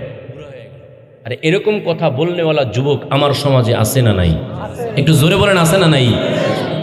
যুবক ভাই, তোমাকে এই কথাটা কে বললো? তুমি দাড়ি রাখলেই তুমি আনস্মার্ট হয়ে যাবা, তুমি দাড়ি রাখলেই তুমি মুরব্বী হয়ে যাবা, এই কথা তোমাকে কে বললো? এই কথা আসল কথা না, এটা শয়তানের পক্ষ থেকে কথা। জোরে কোন ঠিক না বেঠিক? একটু বুঝাই, ভালো করে শোনেন। আজ থেকে 10 বছর আগে আমি আমার কথা বলছি, আমার বাবার হাত ধরে বিভিন্ন হাটে গঞ্জে গ্রামে যাইতাম, আর চুল কাটার জন্য এক নাপিতের সামনে বসতাম। উনি একটা ভাঙ্গা আয়না, একটা ঘটি, একটা কেচি, একটা খুর এবং একটা এরকম কি যেন ফিটকারি না কি নিয়ে বসতো। আপনাদের এখানে ছিল কি ছিল না? চুল কাটতো, এরপরে 2 এই হাঁটুর মাঝখানে ফেলাই এরপরে চুল কাটতো। কথা কোন ঠিক না বেঠিক? অনেক জায়গায় এখনো আছে। আপনারা বলেন, একটু ভালো করে বুঝেন, মুরব্বীরা ভালো করে বুঝেন। যদি ওই সময় ওই ব্যক্তি চুল কাটার সময় আমার চুল কাটতে গিয়ে যদি একটা বাড়ি দিয়ে দিত, একটু বাঁকা হয়ে যেত এক জায়গায়, আমাদের গার্ডিয়ানরা ওই নাপিতকে ছেড়ে দিত? আস্তে কথা কোন কেন? আরো জোরে বলেন। যদি 1টা 2টা এখানে 3-4টা বাড়ি পড়তো, ওই নাপিত টাকা পাইতো? নাপিত টাকা পাইতো নাকি 14 গোষ্ঠী উদ্ধার করতো? আরে জোরে কোন ঠিক না বেঠিক? এটা কয় বছর আগে? মাত্র 8 থেকে 10 বছর আগে। এখন আপনারা বলেন তো, এই যুগে, যেই যুগে আমরা আছি, এই যুগে যদি কোনো নাপিত এখানে একটু দাগ পরায়া দেয়, এখানে একটু দাগ পরায়া দেয়, এই নাপিতকে পৃথিবীর কেউ গালাগালি করবে? একটু জোরে বলেন। নাকি টাকা বেশি দিবে, নাকি বাহবা বেশি দিবে, নাকি ওই নাপিতের দাম বেড়ে যাবে? কেন? মাত্র 10 বছর আগে যেই জিনিসটা দোষ ছিল, একটু বাড়ি পড়লেই মার খাবা, আর এখন যেই নাপিত যত বেশি দাগ দিতে পারে সেই নাপিতের বেশি দাম। জোরে কোন ঠিক না বেঠিক? এটা হইল কেন? শয়তান উল্টায় দিছে। কথা কন না কেন? যেই জিনিসটা স্টাইল ছিল সমান করে চুল কাটবা, সব জায়গায় সমান, কদা খদা যেন না থাকে, কোনো জায়গায় বাড়ি না পড়ে, এটাই ছিল স্টাইল। বাড়ি পড়লে, দাগ পড়লেই খবরদার নাপিত, তুমি টাকা তো পাবে না, তোমার 14 গোষ্ঠী উদ্ধার। সেই একই কাজ এখন যখন করা হয়, যেই নাপিত যত বেশি দাগ দেয় সেই নাপিতকে টাকা তত বেশি দেওয়া হয়। জোরে কোন ঠিক না ঠিক? বুঝতে হবে আমরা সত্যকে মিথ্যা, আর মিথ্যাকে সত্য, যেটা আসল সেটাকে নকল, আর যে নকলটাকে সেটা আসল বানাইছি। জোরে কোন ঠিক না ঠিক? এটাই হলো শয়তানের প্ল্যান। যে সকল যুবক ভাইদের মাথার মধ্যে শয়তান এই ওয়াশ করে রেখেছে, এই মিশন চালায় দিতে, শোনো, দাড়ি রাখবা তো তোমাকে আনস্মার্ট হতে হবে, দাড়ি রাখবা মুরব্বী হয়ে যাবে। আসল কথা হলো প্রত্যেকটা যুবকের জন্য দাড়ি রাখার মধ্যেই সবচাইতে বড় স্টাইল। জোরে কোন ঠিক না ঠিক? তাহলে স্টাইল কি দাড়ি রাখার মধ্যে না দাড়ি কাটার মধ্যে? সবাই বলেন। আমি একটু শুনাই, আপনারা বলবেন যে হুজুর আপনারা তো মাইক পাইলে বানায় বানায় অনেক কথা বলেন, যে বানায় বানায় বলি না, একটু ভালো করে শুনেন, ভালো করে শুনেন এই কথাগুলো। এই যে নবীর স্টাইল, দাড়ি রাখা যে নবীর স্টাইল এবং পৃথিবীর সবচাইতে বড় স্টাইল, এটা আমি আজকে সনদ দিয়ে বলি, একটু বুঝেন। নবীর সুন্নত যে, নবীর স্টাইল যে দাড়ি রাখা, নবীর স্টাইল যে পাঞ্জাবি টুপি পরা, এত সুন্দর স্টাইল আমি কার কাছ থেকে বুঝলাম, শিখলাম? আমি আমার উস্তাদ শেখ আল্লামা নেয়ামাতুল্লাহ ফরিদি দামাত বরাকাতুহুম, উনি বুখারী শরীফ পড়ায়া দেখাইছে নবী এইভাবে এই স্টাইল করেছে, এইভাবে দাড়ি রেখেছে, এইভাবে টুপি পড়েছে, এইভাবে পাগড়ি পড়েছে, এইভাবে পাঞ্জাবি পড়েছে। এজন্য এটাই হলো বিশ্বের সবচাইতে বড় স্টাইল। জোরে কোন ঠিক না ঠিক? প্রশ্ন করবেন হুজুর উনি কোত্থেকে পাইল? উনি বলেন আমার উস্তাদ শেখ আল্লামা মাহমুদুল হাসান দামাত বরাকাতুহুম শিখাইছেন। প্রশ্ন হতে পারে আপনি কার কাছ থেকে শিখলেন? উনি বলেন আমার উস্তাদ শেখ ইউসুফ বান্নুরি রহমাতুল্লাহি আলাইহির কাছ থেকে শিখেছেন। উনার কাছে জিজ্ঞেস করা হবে আপনি কার কাছ থেকে শিখেছেন? উনি বলবেন আমি আমার উস্তাদ শেখ আনোয়ার শাহ কাশ্মীরি রহমাতুল্লাহি আলাইহির কাছ থেকে শিখেছি। উনাকে জিজ্ঞেস করা হবে আপনি কার কাছ থেকে শিখেছেন? তো উনি বলবে আমি আমার উস্তাদ শেখ মাহমুদ হাসান দেওবন্দির কাছ থেকে শিখেছি। আপনি কার কাছ থেকে শিখেছেন? উনি বলেন আমার উস্তাদের নাম হলো কাসেম নানুতুবি, হুজ্জাতুল ইসলাম কাসেম নানুতুবি রহমাতুল্লাহির কাছ থেকে। উনাকে প্রশ্ন করা হবে আপনি কার কাছ থেকে পাইলেন? তো উনি বলবেন আমার উস্তাদ শেখ আব্দুল গনি মুহাদ্দিস দেহলভী রহমতুল্লাহির কাছ থেকে পেয়েছি। ওনাকে প্রশ্ন করা হবে দাড়ি যে একজন পুরুষের জন্য ভালো স্টাইল, এটাই যে নবীর স্টাইল, এটা কোত্থেকে পেলেন? তো উনি বলবে আমি আমার উস্তাদ শাহ ইসহাক রহমতুল্লাহির কাছ থেকে পেয়েছি। ওনাকে জিজ্ঞেস করা হবে আপনি কার কাছ থেকে পেলেন? তো উনি বলবেন আমি আমার উস্তাদ শাহ আব্দুল আজিজ মুহাদ্দিস দেহলভীর কাছ থেকে শিখেছি। ওনাকে জিজ্ঞেস করা হবে দাড়ি রাখা যে আসল স্টাইল, এটা আপনি কোত্থেকে পেলেন? তো উনি বলবে আমি আমার উস্তাদ শাহ আব্দুল আজিজ মুহাদ্দিস দেহলভী। উনি বলবেন আমি আমার উস্তাদের কাছে শিখেছি, আমার উস্তাদের নাম হলো শাহ ওলিউল্লাহ মুহাদ্দিস দেহলভী রহমতুল্লাহির কাছ থেকে। ওনাকে প্রশ্ন করা হবে পৃথিবীর সবচেয়ে ভালো স্টাইল, সবচেয়ে ভালো স্টাইল যে নবীর দাড়ি রাখা, এই স্টাইল আপনি পাইলেন কোত্থেকে পেলেন? তো উনি বলবেন আমার উস্তাদ শেখ আবু তাহের আল মাদানী রহমতুল্লাহির কাছ থেকে। ওনাকে প্রশ্ন করা হবে নবীর স্টাইল যে দাড়ি রাখা, এটা আপনি কোত্থেকে পাইলেন? তো উনি বলবেন আমার নবীর কাছ থেকে এই সনদ বরাবর শিখেছি, আমার উস্তাদ শেখ ইব্রাহিম আল কুর্দি রহমতুল্লাহির কাছ থেকে শিখেছি। ওনাকে প্রশ্ন করা হবে দাড়ি রাখা যে নবীর সুন্নত এবং এটাই যে স্টাইল, কার থেকে পেলেন? কোথায় আপনার প্রমাণ? তো উনি বলবেন আমি শিখেছি আমার উস্তাদ শেখ আহমদ ইবনে মুহাম্মদ আল কুশাশি। ওনাকে প্রশ্ন করা হবে আপনি কার কাছ থেকে শিখেছেন? তো উনি বলবে আমি শিখেছি আমার উস্তাদ আবু মুহাম্মদ আব্দুল কুদ্দুস আশ-শান্নাবি। ওনাকে প্রশ্ন করা হবে এটা যে নবীর স্টাইল, পৃথিবীর সবচাইতে বড় স্টাইল, এটা কার কাছ থেকে শিখেছেন? তো উনি বলবে ভালো করে শোনেন, আমি আমার উস্তাদ শেখ জাইনুদ্দিন জাকারিয়া আল আনসারীর কাছ থেকে শিখেছি। আপনাকে প্রশ্ন করলাম আপনি কার কাছ থেকে শিখেছেন যে দাড়ি রাখা সবচাইতে বড় স্টাইল? উনি বলবে আমি শিখেছি আমার উস্তাদ শেখ আবুল আব্বাস মুহাম্মদ ইবনে আবি তালেবের কাছ থেকে। ওনাকে প্রশ্ন করা হবে আপনি কার কাছ থেকে শিখলেন? তো উনি বলবেন আমি শিখেছি আমার উস্তাদ আব্দুল ঈসা মুহাম্মদ দাউদি রহমতুল্লাহির কাছ থেকে, মুজফফর দাউদি রহমতুল্লাহির কাছ থেকে। আপনি কার কাছ থেকে শিখেছেন? তো উনি বলবেন আমি আমার উস্তাদ শেখ আবু ইউসুফ মুহাম্মদ ইবনে ইউসুফ আল ফিরবরি রহমতুল্লাহির কাছ থেকে শিখেছি। আপনাকে প্রশ্ন করা হবে দাড়ি রাখা যে পৃথিবীর সবচাইতে বড় স্টাইল, এটা আপনি কোত্থেকে পাইলেন? তো উনি বলবেন এই কথা আমি শিখেছি আমার উস্তাদ আমিরুল মুমিনিন ফিল হাদিস আবু আব্দুল্লাহ মুহাম্মদ ইবনে ইসমাঈল আল বুখারী, ইমামে বুখারী রহমতুল্লাহির কাছ থেকে আমি শিখেছি। সুবহানাল্লাহ। আপনাকে প্রশ্ন করা হলো বলেন আপনি কার কাছ থেকে শিখলেন? তো উনি বলবেন আমি শিখেছি পৃথিবীর মধ্যে সবচাইতে বড় মুহাদ্দিস যার নাম হলো আব্দুল্লাহ ইবনে মুবারক, তার কাছ থেকে শিখেছি। তাকে প্রশ্ন করা হবে আপনি কিভাবে জানলেন যে দাড়ি রাখাই পৃথিবীর সবচাইতে বড় স্টাইল? উনি বলবেন আমার উস্তাদ মুহাম্মদ ইবনে হাসান আশ-শায়বানী। ওনাকে প্রশ্ন করা হবে আপনি কার কাছ থেকে শিখলেন? তো উনি বলবে আমার উস্তাদের নাম কাজীউল কুযাত, তৎকালীন সবচাইতে বড় চিফ জাস্টিস প্রধান বিচারপতি ছিলেন শেখ ইউসুফ ইমাম ইউসুফ রহমতুল্লাহের কাছ থেকে ওনাকে প্রশ্ন করা হবে, বলেন দাড়ি রাখাতে পৃথিবীর সবচেয়ে বড় স্টাইল এটা কোত্থেকে পেলেন? তো উনি সুন্দর ভাষায় বলবে, এটা আমি শিখেছি ইমামুল আসর, ইমামুদ দুনিয়া, ইমামুল ফিকহ, ইমামুল হাদিস, ইমামে আবু হানিফা রহমতুল্লাহের কাছ থেকে। ওনাকে প্রশ্ন করা হবে, বলেন নবীর দাড়ি রাখাতে সবচেয়ে বড় স্টাইল যুবকদের জন্য আনস্মার্ট নয় বরং স্মার্ট, এটা আপনি কোত্থেকে পেলেন? তো উনি বলবেন যে এটা শিখেছি আমি আমার উস্তাদ শাইখ হাম্মাদ রহমতুল্লাহের কাছ থেকে। ওনাকে প্রশ্ন করা হবে, ভাই আপনি কিভাবে জানলেন দাড়ি রাখাই পৃথিবীর সবচেয়ে বড় স্টাইল? তো উনি বলবে আমি অন্য কারো কাছ থেকে পাই নাই, নবীর সাহাবীর আরেকজন সাথী হযরত আলকামা রাহমাতুল্লাহির কাছ থেকে। ওনাকে প্রশ্ন করা হবে, আপনি কোত্থেকে পাইলেন? তো উনি বলবে আমার দূরে যাইতে হয় নাই, যেই ব্যক্তি নবীজির সব সময় সাথে থাকতেন, নবীজির পাশে থাকতেন, আব্দুল্লাহ ইবনে মাসউদ রাহমাতুল্লাহ রাদিয়াল্লাহু তাআলা আনহু, নবীর সাহাবীর পক্ষ থেকে পেয়েছি। ওনাকে প্রশ্ন করা হবে, পৃথিবীর সবচেয়ে বড় স্টাইল হলো দাড়ি রাখা, আপনি কোত্থেকে পাইলেন? তো আব্দুল্লাহ ইবনে মাসউদ রাদিয়াল্লাহু তাআলা আনহু বলবেন, এই স্টাইল ধরার জন্য, এই স্টাইল জানার জন্য আমার কোথাও যাইতে হয় নাই, স্বয়ং আল্লাহর রাসূল মুহাম্মদুর রাসূলুল্লাহ সাল্লাল্লাহু আলাইহি ওয়াসাল্লাম বলেছেন একজন পুরুষের জন্য সবচাইতে বড় স্টাইল হলো সেই পুরুষ দাড়ি রাখা। জোরে কোন ঠিক না বেঠি? কাজেই যুবক ভাইরা ভালো করে বলেন, দাড়ি রাখার মধ্যে স্টাইল না কাটার মধ্যে স্টাইল? আসতে কোন কেন? জোরে জোরে জোরে। এখন নবীজি দাড়ি দেখেছেন, নবীজির কাছে প্রশ্ন করা হবে, হুজুর আপনি কিভাবে বুঝলেন যে পৃথিবীর সবচেয়ে বড় স্টাইল? নবীজির হাদিস থেকে নেন, ভালো করে শোনেন।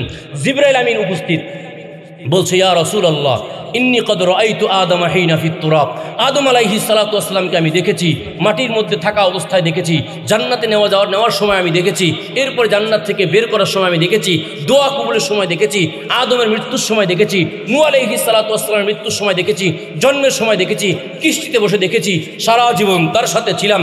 ইদ্রিস নবীকে আমি দেখেছি, ইয়াহইয়া নবীকে আমি দেখেছি, ইদ্রিস আলাইহিস সালাতু ওয়াস সালামকে দেখেছি, মূসা নবীকে দেখেছি, হযরত ইউসুফ নবীকে দেখেছি, কূপের মধ্যে ফেরানো অবস্থায় দেখেছি, রাজপ্রাসাদে বিক্রির সময় দেখেছি, জুলাইখা যখন ফুসলানি তার রাজপ্রাসাদে নিয়ে তখনও আমি দেখেছি, জেলখানায় দেখেছি, এরপরে জেল থেকে যখন বের করা হয়েছে তখনও দেখেছি, আবার যখন তাকে খাদ্যমন্ত্রী বানানো হয়েছে ওই অবস্থায়ও দেখেছি, এরপরে সুলাইমান আলাইহিস সালাতু ওয়াস সালামকে দেখেছি, দাউদ নবীকে দেখেছি, ইসমাইল আলাইহিস সালাতু ওয়াস সালামকে দেখেছি, ইসহাক আলাইহিস সালাতু ওয়াস সালামকে দেখেছি, ইব্রাহিম নবীকেও দেখেছি। উনি বলেন, নবী শোনেন ভালো করে, একদম আদম থেকে নিয়ে ঈসা নবী পর্যন্ত প্রত্যেক নবীকে আমি দেখেছি। এই সব নবীর সৌন্দর্য যদি এক পাল্লায় রাখা হয়, আর মুহাম্মাদুর রাসূলুল্লাহ ভালো করে শোনেন, ওয়া বিইজ্জাতিল্লাহি ওয়া জালালিহি, আল্লাহ পাকের জাত এবং শপথের কসম খেয়ে বলি, সেটা হলো সব নবীদের সম্মান আর স্টাইলিশ যদি এক পাল্লা রাখা হয়, আর আপনার আমার নবী মুহাম্মাদুর রাসূলুল্লাহ সাল্লাল্লাহু আলাইহি ওয়াসাল্লামের স্মার্টনেস স্টাইল যদি আরেক পাল্লা রাখা হয়, তাহলে মুহাম্মাদুর রাসূলুল্লাহ সাল্লাল্লাহু আলাইহি ওয়াসাল্লামের স্টাইল সবচাইতে বেশি হয়ে যাবে। জোরে কোন ঠিক না বেঠি?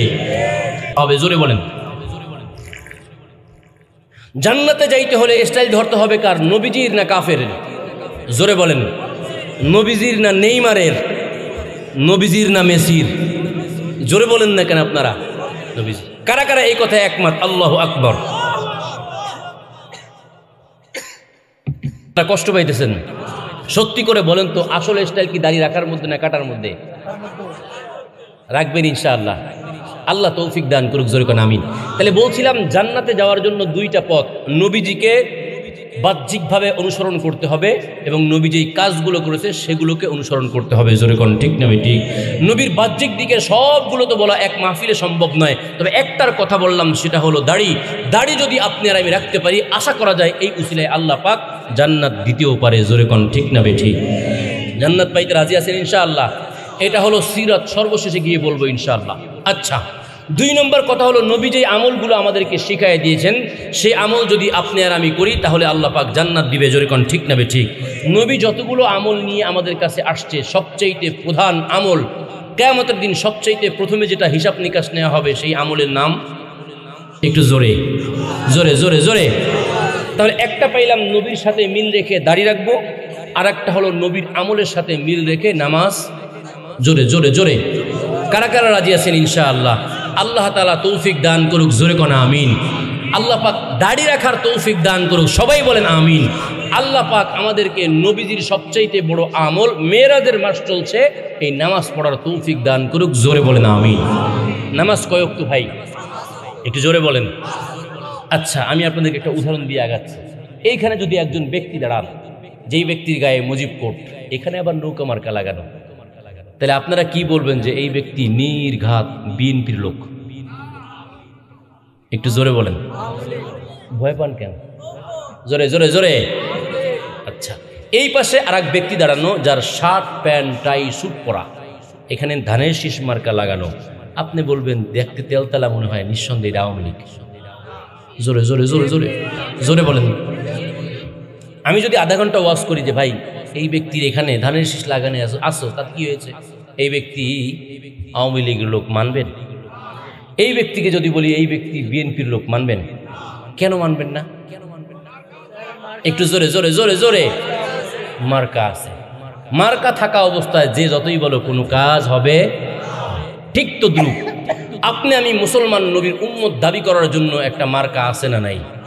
জোরে বলেন আছে না নাই? কি মার্কা? নবীজি বলেন বাইনাল আবদি ওয়া বাইনাল কুফরি তারকুস সালাত। তোমাদের মধ্যে যেমন একজন ব্যক্তিকে মার্কা দেখলেই চিনতে পারো যে এই ব্যক্তি আওয়ামী লীগের না বিএনপির, আর একটা মার্কা দেখলেই যেমন চিনতে পারো এই ব্যক্তি জামাত ইসলাম না জাতীয় পার্টির, এটা যেমন বুঝো, ওয়াজ করলে উল্টা বোঝা যায় না, ঠিক তদ্রূপ একজন মুসলমান ওই ব্যক্তি মুসলমান না কাফের এটা বোঝার জন্য একটা থিওরি আর একটা মার্কা আছে, সেটার নাম হলো নামাজ। যেই ব্যক্তি নামাজ পড়ে সেই ব্যক্তি মুসলমান, আর যেই ব্যক্তি নামাজ না পড়ে সেই ব্যক্তি আর যা কিছু হোক না কেন মুমিন আর মুসলমান হতে পারে না। জোরে কোন ঠিক না বেটি? তাহলে বলেন মুসলমানের মার্কার নাম? একটু জোরে বলেন, আরো জোরে বলেন, আরো জোরে বলেন। একটা হাদিস পড়ি, এরপরে ঢুকে যাচ্ছে আলোচনায়। নবীজি বলেছেন মান তারাকা সালাতান মুতাআম্মিদান ফাকাদ কাফারা।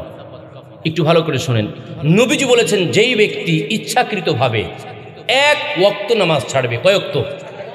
একটু জোরে বললেন, যুবক ভাইরা বলেন এক ওয়াক্ত। ফাকাদ কাফারা, সে ব্যক্তি কুফরি করলো। যে ব্যক্তি এক ওয়াক্ত নামাজ ছেড়ে দিল সেই ব্যক্তি কি করলো? হয়রান হয়ে গেছেন আপনারা? কি করলো? আর যেই ব্যক্তি কুফরি করে সেই ব্যক্তিকে কি বলে? জোরে বলেন না কেন? হ্যাঁ, যদিও মুহাদ্দিসদের এবং মুফতিয়ানি এজামদের এই ফাকাদ কাফারার অনেক ব্যাখ্যা রয়েছে, কিন্তু শাব্দিক তরজমা থেকে আপনাদেরকে শোনাচ্ছি। যেই ব্যক্তি ইচ্ছাকৃতভাবে এক ওয়াক্ত নামাজ ছেড়ে দিল সেই ব্যক্তি কি হয়ে গেল? একটু জোরে বলেন না। আচ্ছা, কয় ওয়াক্ত নামাজ ছাড়লে? হাদিস কি? হাদিস হলো মান তারাকা সালাতান মুতাআম্মিদান ফাকাদ কাফারা। ইচ্ছাকৃতভাবে যে ব্যক্তি এক ওয়াক্ত নামাজ ছেড়ে দিল সেই ব্যক্তি কুফরি করলো। জোরে বলেন ঠিক না বেঠিক? নামাজ কয় ওয়াক্ত? তাহলে আপনারা এবার একটু বলেন, বুঝা শুই না বললেন, যে ব্যক্তি ইচ্ছাকৃতভাবে এক ওয়াক্ত নামাজ ছেড়ে দিবে সেই ব্যক্তি কি? জোরে বলেন, আরো জোরে বলেন। ভয় পান আপনারা? আরো জোরে বলেন। এই যে ফতুয়া আপনারা দিলেন, এই ফতুয়াটা কি আমি দিছি না আপনারা দিছি? এই ফরিদপুরের মানুষ কথা বলেন, কারা দিছে? জোরে বলেন, জোরে বলেন। অনেক দূর যাইতে হবে, এই জন্য কথা বললেন। এক ওয়াক্ত নামাজ ইচ্ছাকৃতভাবে ছেড়ে দিলে সেই ব্যক্তি কাফের হয়ে যাবে, এই ফতুয়া কি আমি দিছি না আপনারা দিছেন? জোরে বলেন না কেন? নিজেরা ফতুয়া দিন। আগামীকালকে চায়ের দোকানে বৈশা আমার বদনাম করেন না, কারণ ফতুয়া দিছে কারা? বদনাম করবেন কাদের? আপনাদের। এখন অনেকে বলে হুজুর বদনাম করার কি আছে, কথা যেটা সেটাই তো বলেছি। জোরে কোন ঠিক না বেঠি? তাহলে বললে অনেক মানুষ এমন আছে শুধুমাত্র আলেম ওলামার সমালোচনা করে, হুজুর একটা আসছিল সুবহানাল্লাহ, কথায় কথায় খালি কাফের। এরকম বলনেওয়ালা লোক আছে না নাই? জোরে কোন আছে না নাই? আমরা যেখানে বসে আছি মুসলমান, ভালো করে একটু খেয়াল করেন, ইনশাআল্লাহ আলোচনা আস্তে আস্তে হয়ে যাবে। এখানে আমরা বসে আছি, এটা কিসের বাগান? আরো আসতে বলেন, জান্নাতের বাগান। আর এই মাত্র যে আমরা হাদিস শিখলাম, কয়টা হাদিস? একটু জোরে বলেন, একটা হাদিস। কয়টা হাদিস? একটা হাদিস শিখে, মুরব্বীরা আপনারা খেয়াল করেন, একটা হাদিস শিখলাম, জান্নাতের বাগানে বসে ফতোয়া দিলাম, যেই ব্যক্তি এক ওয়াক্ত নামাজ ছেড়ে দিবে সেই ব্যক্তি কাফের হয়ে যাবে। এই ফতোয়া এই মুফতি সাহেব দিল না এই মুফতি সাহেবরা দিছেন? জোরে জোরে জোরে কন, আপনারা দিছেন। এখন একটু চিন্তা করেন, আপনি যদি একটা হাদিস পড়ে জান্নাতের বাগানে বসে এক ব্যক্তিকে কাফের ঘোষণা করতে পারেন, তাহলে ওলামা একরাম, আলেম ওলামা একটা হাদিস জানে, 100, 1000, মাত্র 1 লাখ নাকি লক্ষ লক্ষ? জোরে বলেন। শুধু একটা হাদিস, কোরআন জানেন না? কোরআন জানে না? হাদিস অন্য ফিকহ জানে না, এরপরে আকায়েদের মাসলা পড়ে নাই।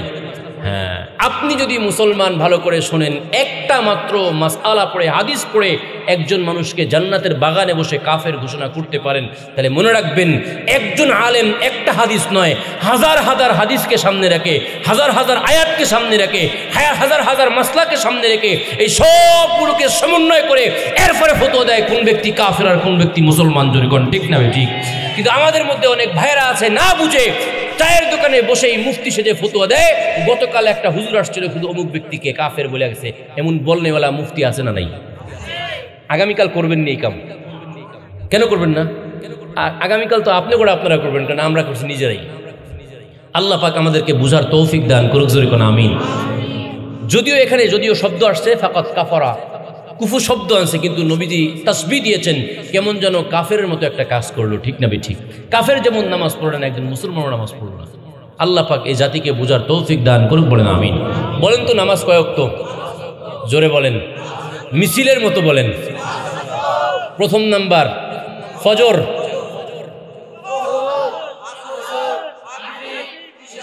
মাশাআল্লাহ, এখানকার মানুষ সবাই শিক্ষিত, আলহামদুলিল্লাহ বলেন।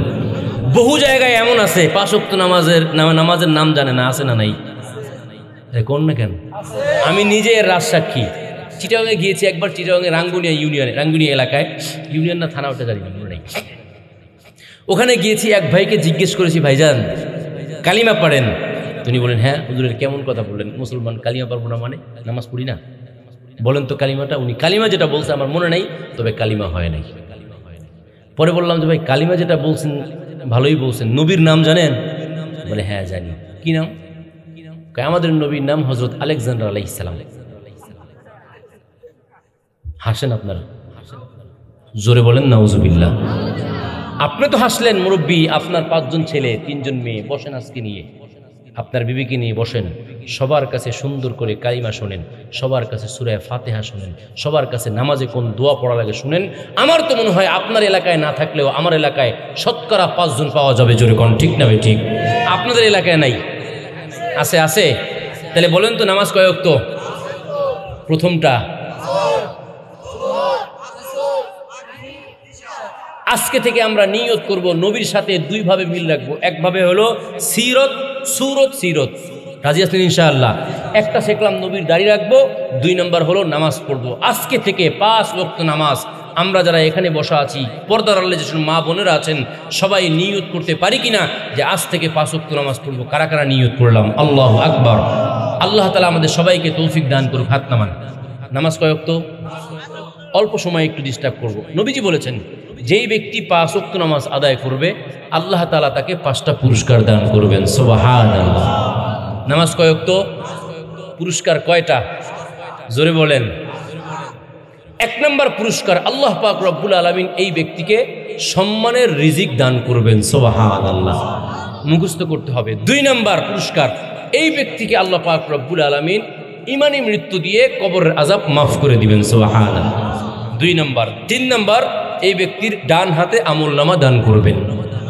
4 নম্বর, পুল সিরাত বিজলির ন্যায় পার করে দিবেন। সুবহানাল্লাহ।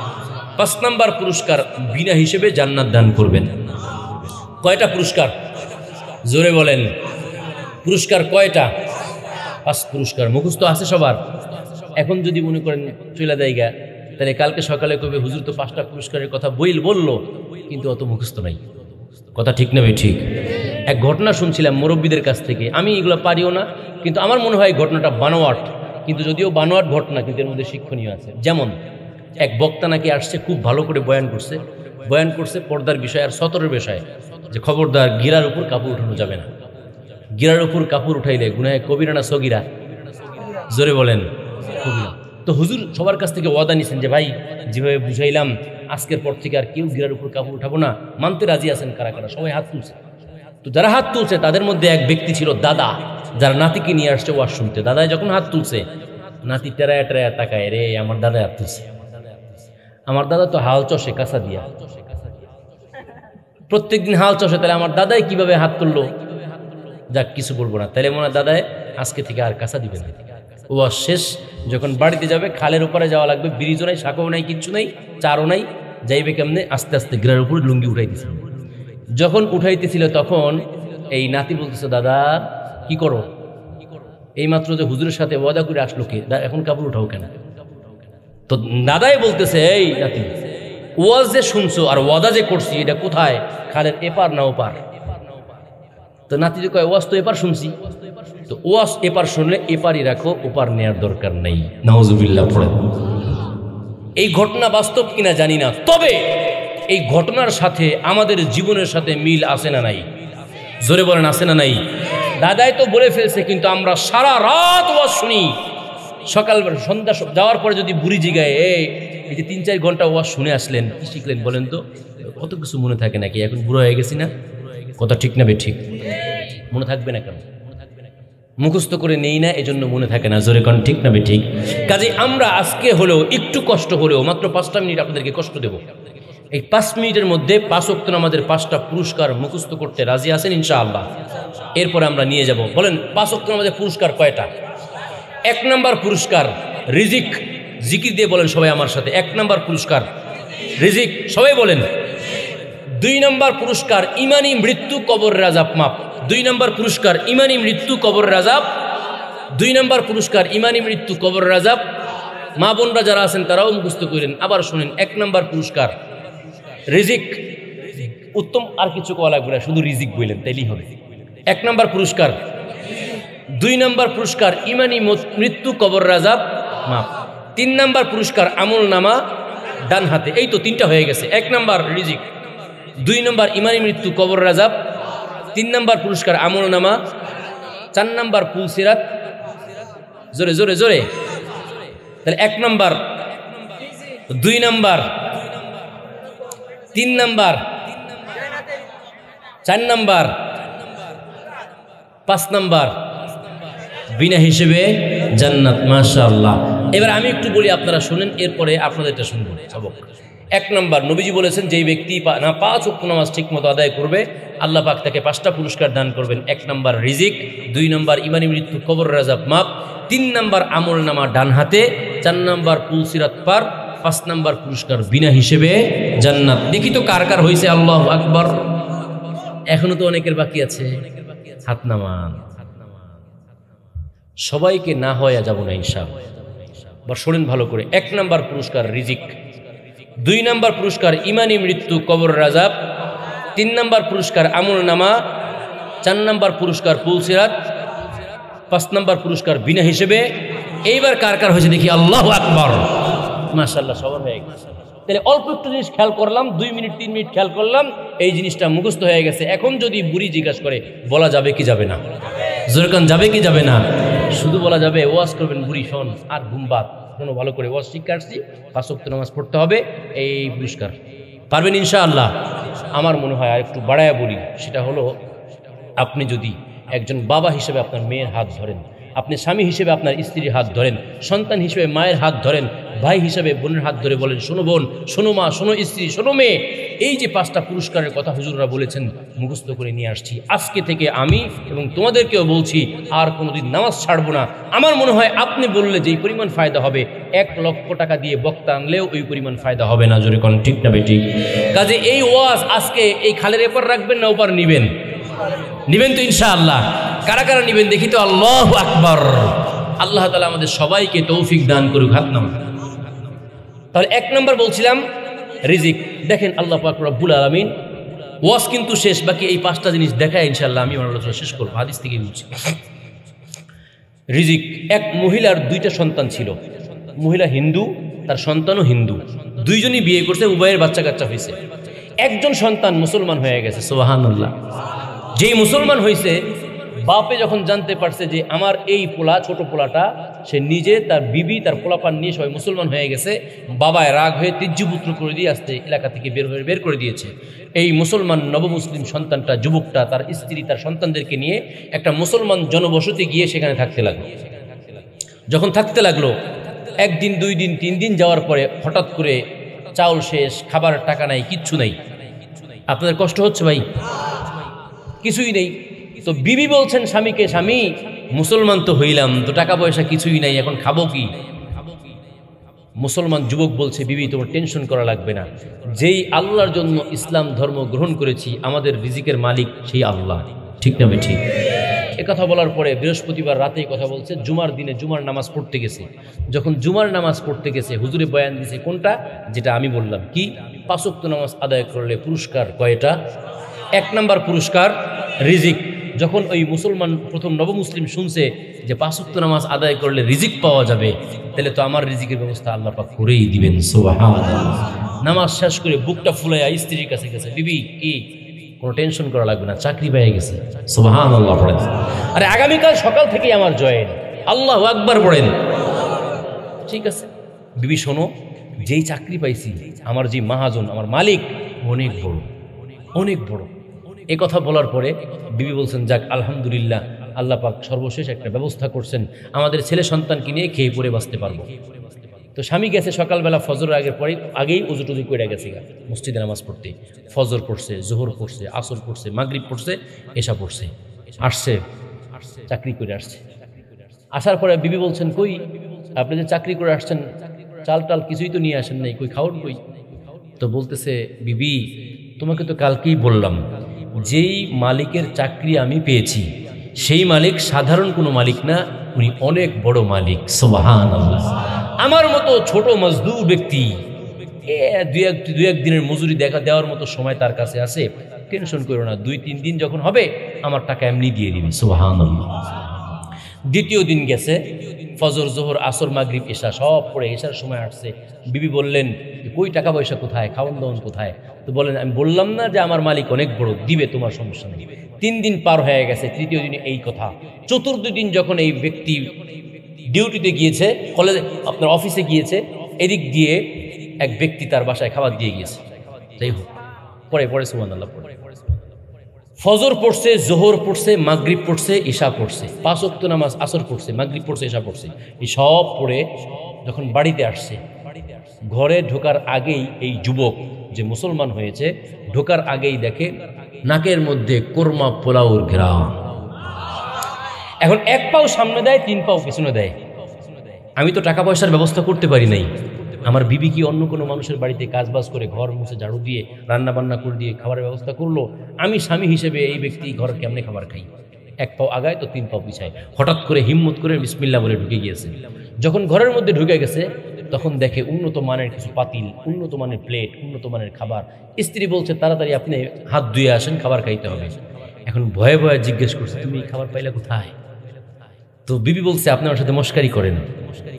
আপনারা বললেন যে আপনার অনেক বড় মহাজন, এই যে আজকে যখন ফজরের সময় আপনি ডিউটিতে চলে গেলেন, আপনি যাওয়ার পরপরই আপনার মহাজন একটা লোক পাঠাইছে আমার কাছে, সাদা পাগড়ি পরা, কত সুন্দর চেহারা। সে আয়েশা বলছে, এই বিবি শোনো, তোমার স্বামী যেই মহাজনের চাকরি করে সেই মহাজন তার পক্ষ থেকে খাবার পাঠিয়ে দিয়েছেন। সুবহানাল্লাহ।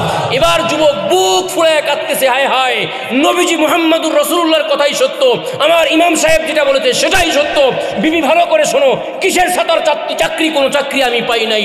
আমার হুজুর বলেছেন 5 ওয়াক্ত নামাজ আদায় করলে আল্লাহ পাক রিজিকের ব্যবস্থা করে দিবেন, আর আমি সেই অনুযায়ী ফজরের নামাজ পড়েছি, জোহরের নামাজ পড়েছি, আসর পড়েছি, মাগরিব এশা পড়েছি, এভাবে ডিউটি করেছি।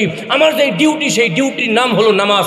আমার যে অফিসের নাম মসজিদ। আর তোমার কাছে যে বলেছি আমার মহাজন আছে, মালিক আছে, সেই মহাজন মালিকের নাম হলো রব্বুল আলামিন। দুনিয়ার কোনো মালিক নয়, আমার মহাজনের নাম হলো আল্লাহ পাক রব্বুল আলামিন। সুতরাং এই খাবার যে আসছে এটা সাধারণ কোনো খাবার না, সে আল্লাহ তোমার আমার জন্য জান্নাত থেকে খাবার পাঠাইয়া দিয়েছেন। নামাজ পড়লে পুরস্কার কয়টা? 1 নম্বর পাওয়া গেল কি গেল না? 1 নম্বর পাইলাম, আর বাকি কয়টা? 4টা। এই 4টা শুনবেন না, ছেড়ে দেবো? আচ্ছা। 2 নম্বর পুরস্কার হলো ইমানি মৃত্যু, কবরের আযাব মাফ। ইমান নিয়ে মৃত্যুবরণ করা ইতনা আসান নেই হে জনাব। ইমান নিয়ে মৃত্যুবরণ করা এত সহজ নয়। পৃথিবীর সবচেয়ে বড় কঠিন কাজ হলো ইমান নিয়ে মৃত্যুবরণ করা। জোরে কোন ঠিক না বেঠিক? অনেক কঠিন কাজ, অনেক কঠিন কাজ। আমাদের এক ওস্তাদ আমাদেরকে ঘটনা শুনাইছেন এভাবে। বক্তা বয়ান করছেন, তার ভাগিনাকে নিয়ে আসছে পাশে, ভাগিনা বয়ান শুনছে।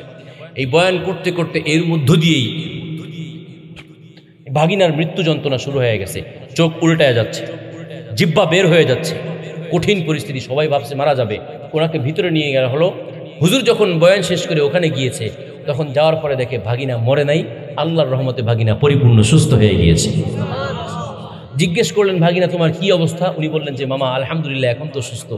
উনি বলছেন, মামা সুস্থ, তবে একটা প্রশ্ন আছে আমার। কি প্রশ্ন?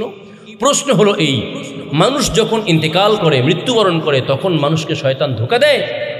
তো মামা বলছেন যে হ্যাঁ, মৃত্যুর সময় শয়তান তার সর্বশেষ কাজকে অ্যাপ্লাই করে, সর্বশেষ ধোঁকাকে অ্যাপ্লাই করে, যে কোনোভাবেই হোক এই ব্যক্তিকে ঈমান হারা করে তারপরে মৃত্যুবরণ করানোর চেষ্টা করে। নাউজুবিল্লাহ পড়েন।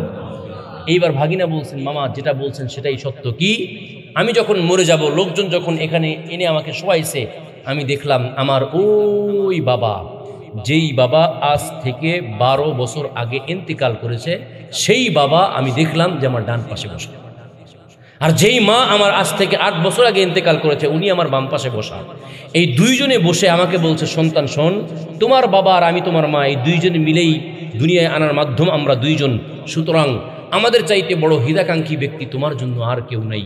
আমরা ঠকে গিয়েছি, তোমাকে ঠকাইতে চাই না। এই যে হুজুররা বলে আল্লাহ সত্য, রাসূল সত্য, কোরআন সত্য, হাদিস সত্য, জান্নাত সত্য, জাহান্নাম সত্য, খবরদার হুজুরদের এই কথা মাইনো না, এসব কথা মিথ্যা। নাউজুবিল্লাহ পড়েন। এখন ভাগিনা বলছে, আরে এমন কথা তো ভালো মানুষ বলতে পারে না। তো আমি লা হাওলা ওয়ালা কুওয়াতা ইল্লা বিল্লাহ পড়লাম। লা হাওলা ওয়ালা কুওয়াতা ইল্লা বিল্লাহ পড়ার সঙ্গে সঙ্গেই দেখি ডান সাইড থেকে বাবা নাই, বাম সাইড থেকে মা নাই। আপনারা বলেন তো এই দুইজন কি বাপ মা না অন্য কেউ? জোরে জোরে জোরে জোরে শয়তান। আপনারা বলেন তো, যখন এই কথাটা বলছে, তখন যদি এই ব্যক্তি মনে মনে ভাবতো, আরে আমার বাপ মা আমার ব্যাপারে কি খারাপ ধারণা করতে পারে, মিথ্যা বলতে পারে, এই ধারণাও যদি করতো, তাহলে এই ব্যক্তির ঈমান থাকতো? জোরে বলেন। আর যদি ঈমান না থাকতো, ওই অবস্থায় আজরাইল জানটা কবজ করতো, ঈমান হারা অবস্থায় না ঈমান নেওয়া অবস্থায়? এজন্যই বলা হয়েছে ঈমান নিয়ে মৃত্যুবরণ করা এত সোজা নয়। নবীজি বলেছেন, যদি 5 ওয়াক্ত নামাজ আদায় করতে পারো, আল্লাহ নিজ দায়িত্বে তোমাকে ঈমান সহকারে মৃত্যুবরণ করাইবেন। কিভাবে? ভালো করে শুনেন। আল্লাহু সুবহানাহু ওয়া তাআলা মালাকাল মাউত, আল্লাহ পাক আজরাইলকে ডাকবেন। আপনারা শুনবেন না ছেড়ে দেব? একটু ভালো করে শুনেন, ভালো লাগবে ইনশাআল্লাহ।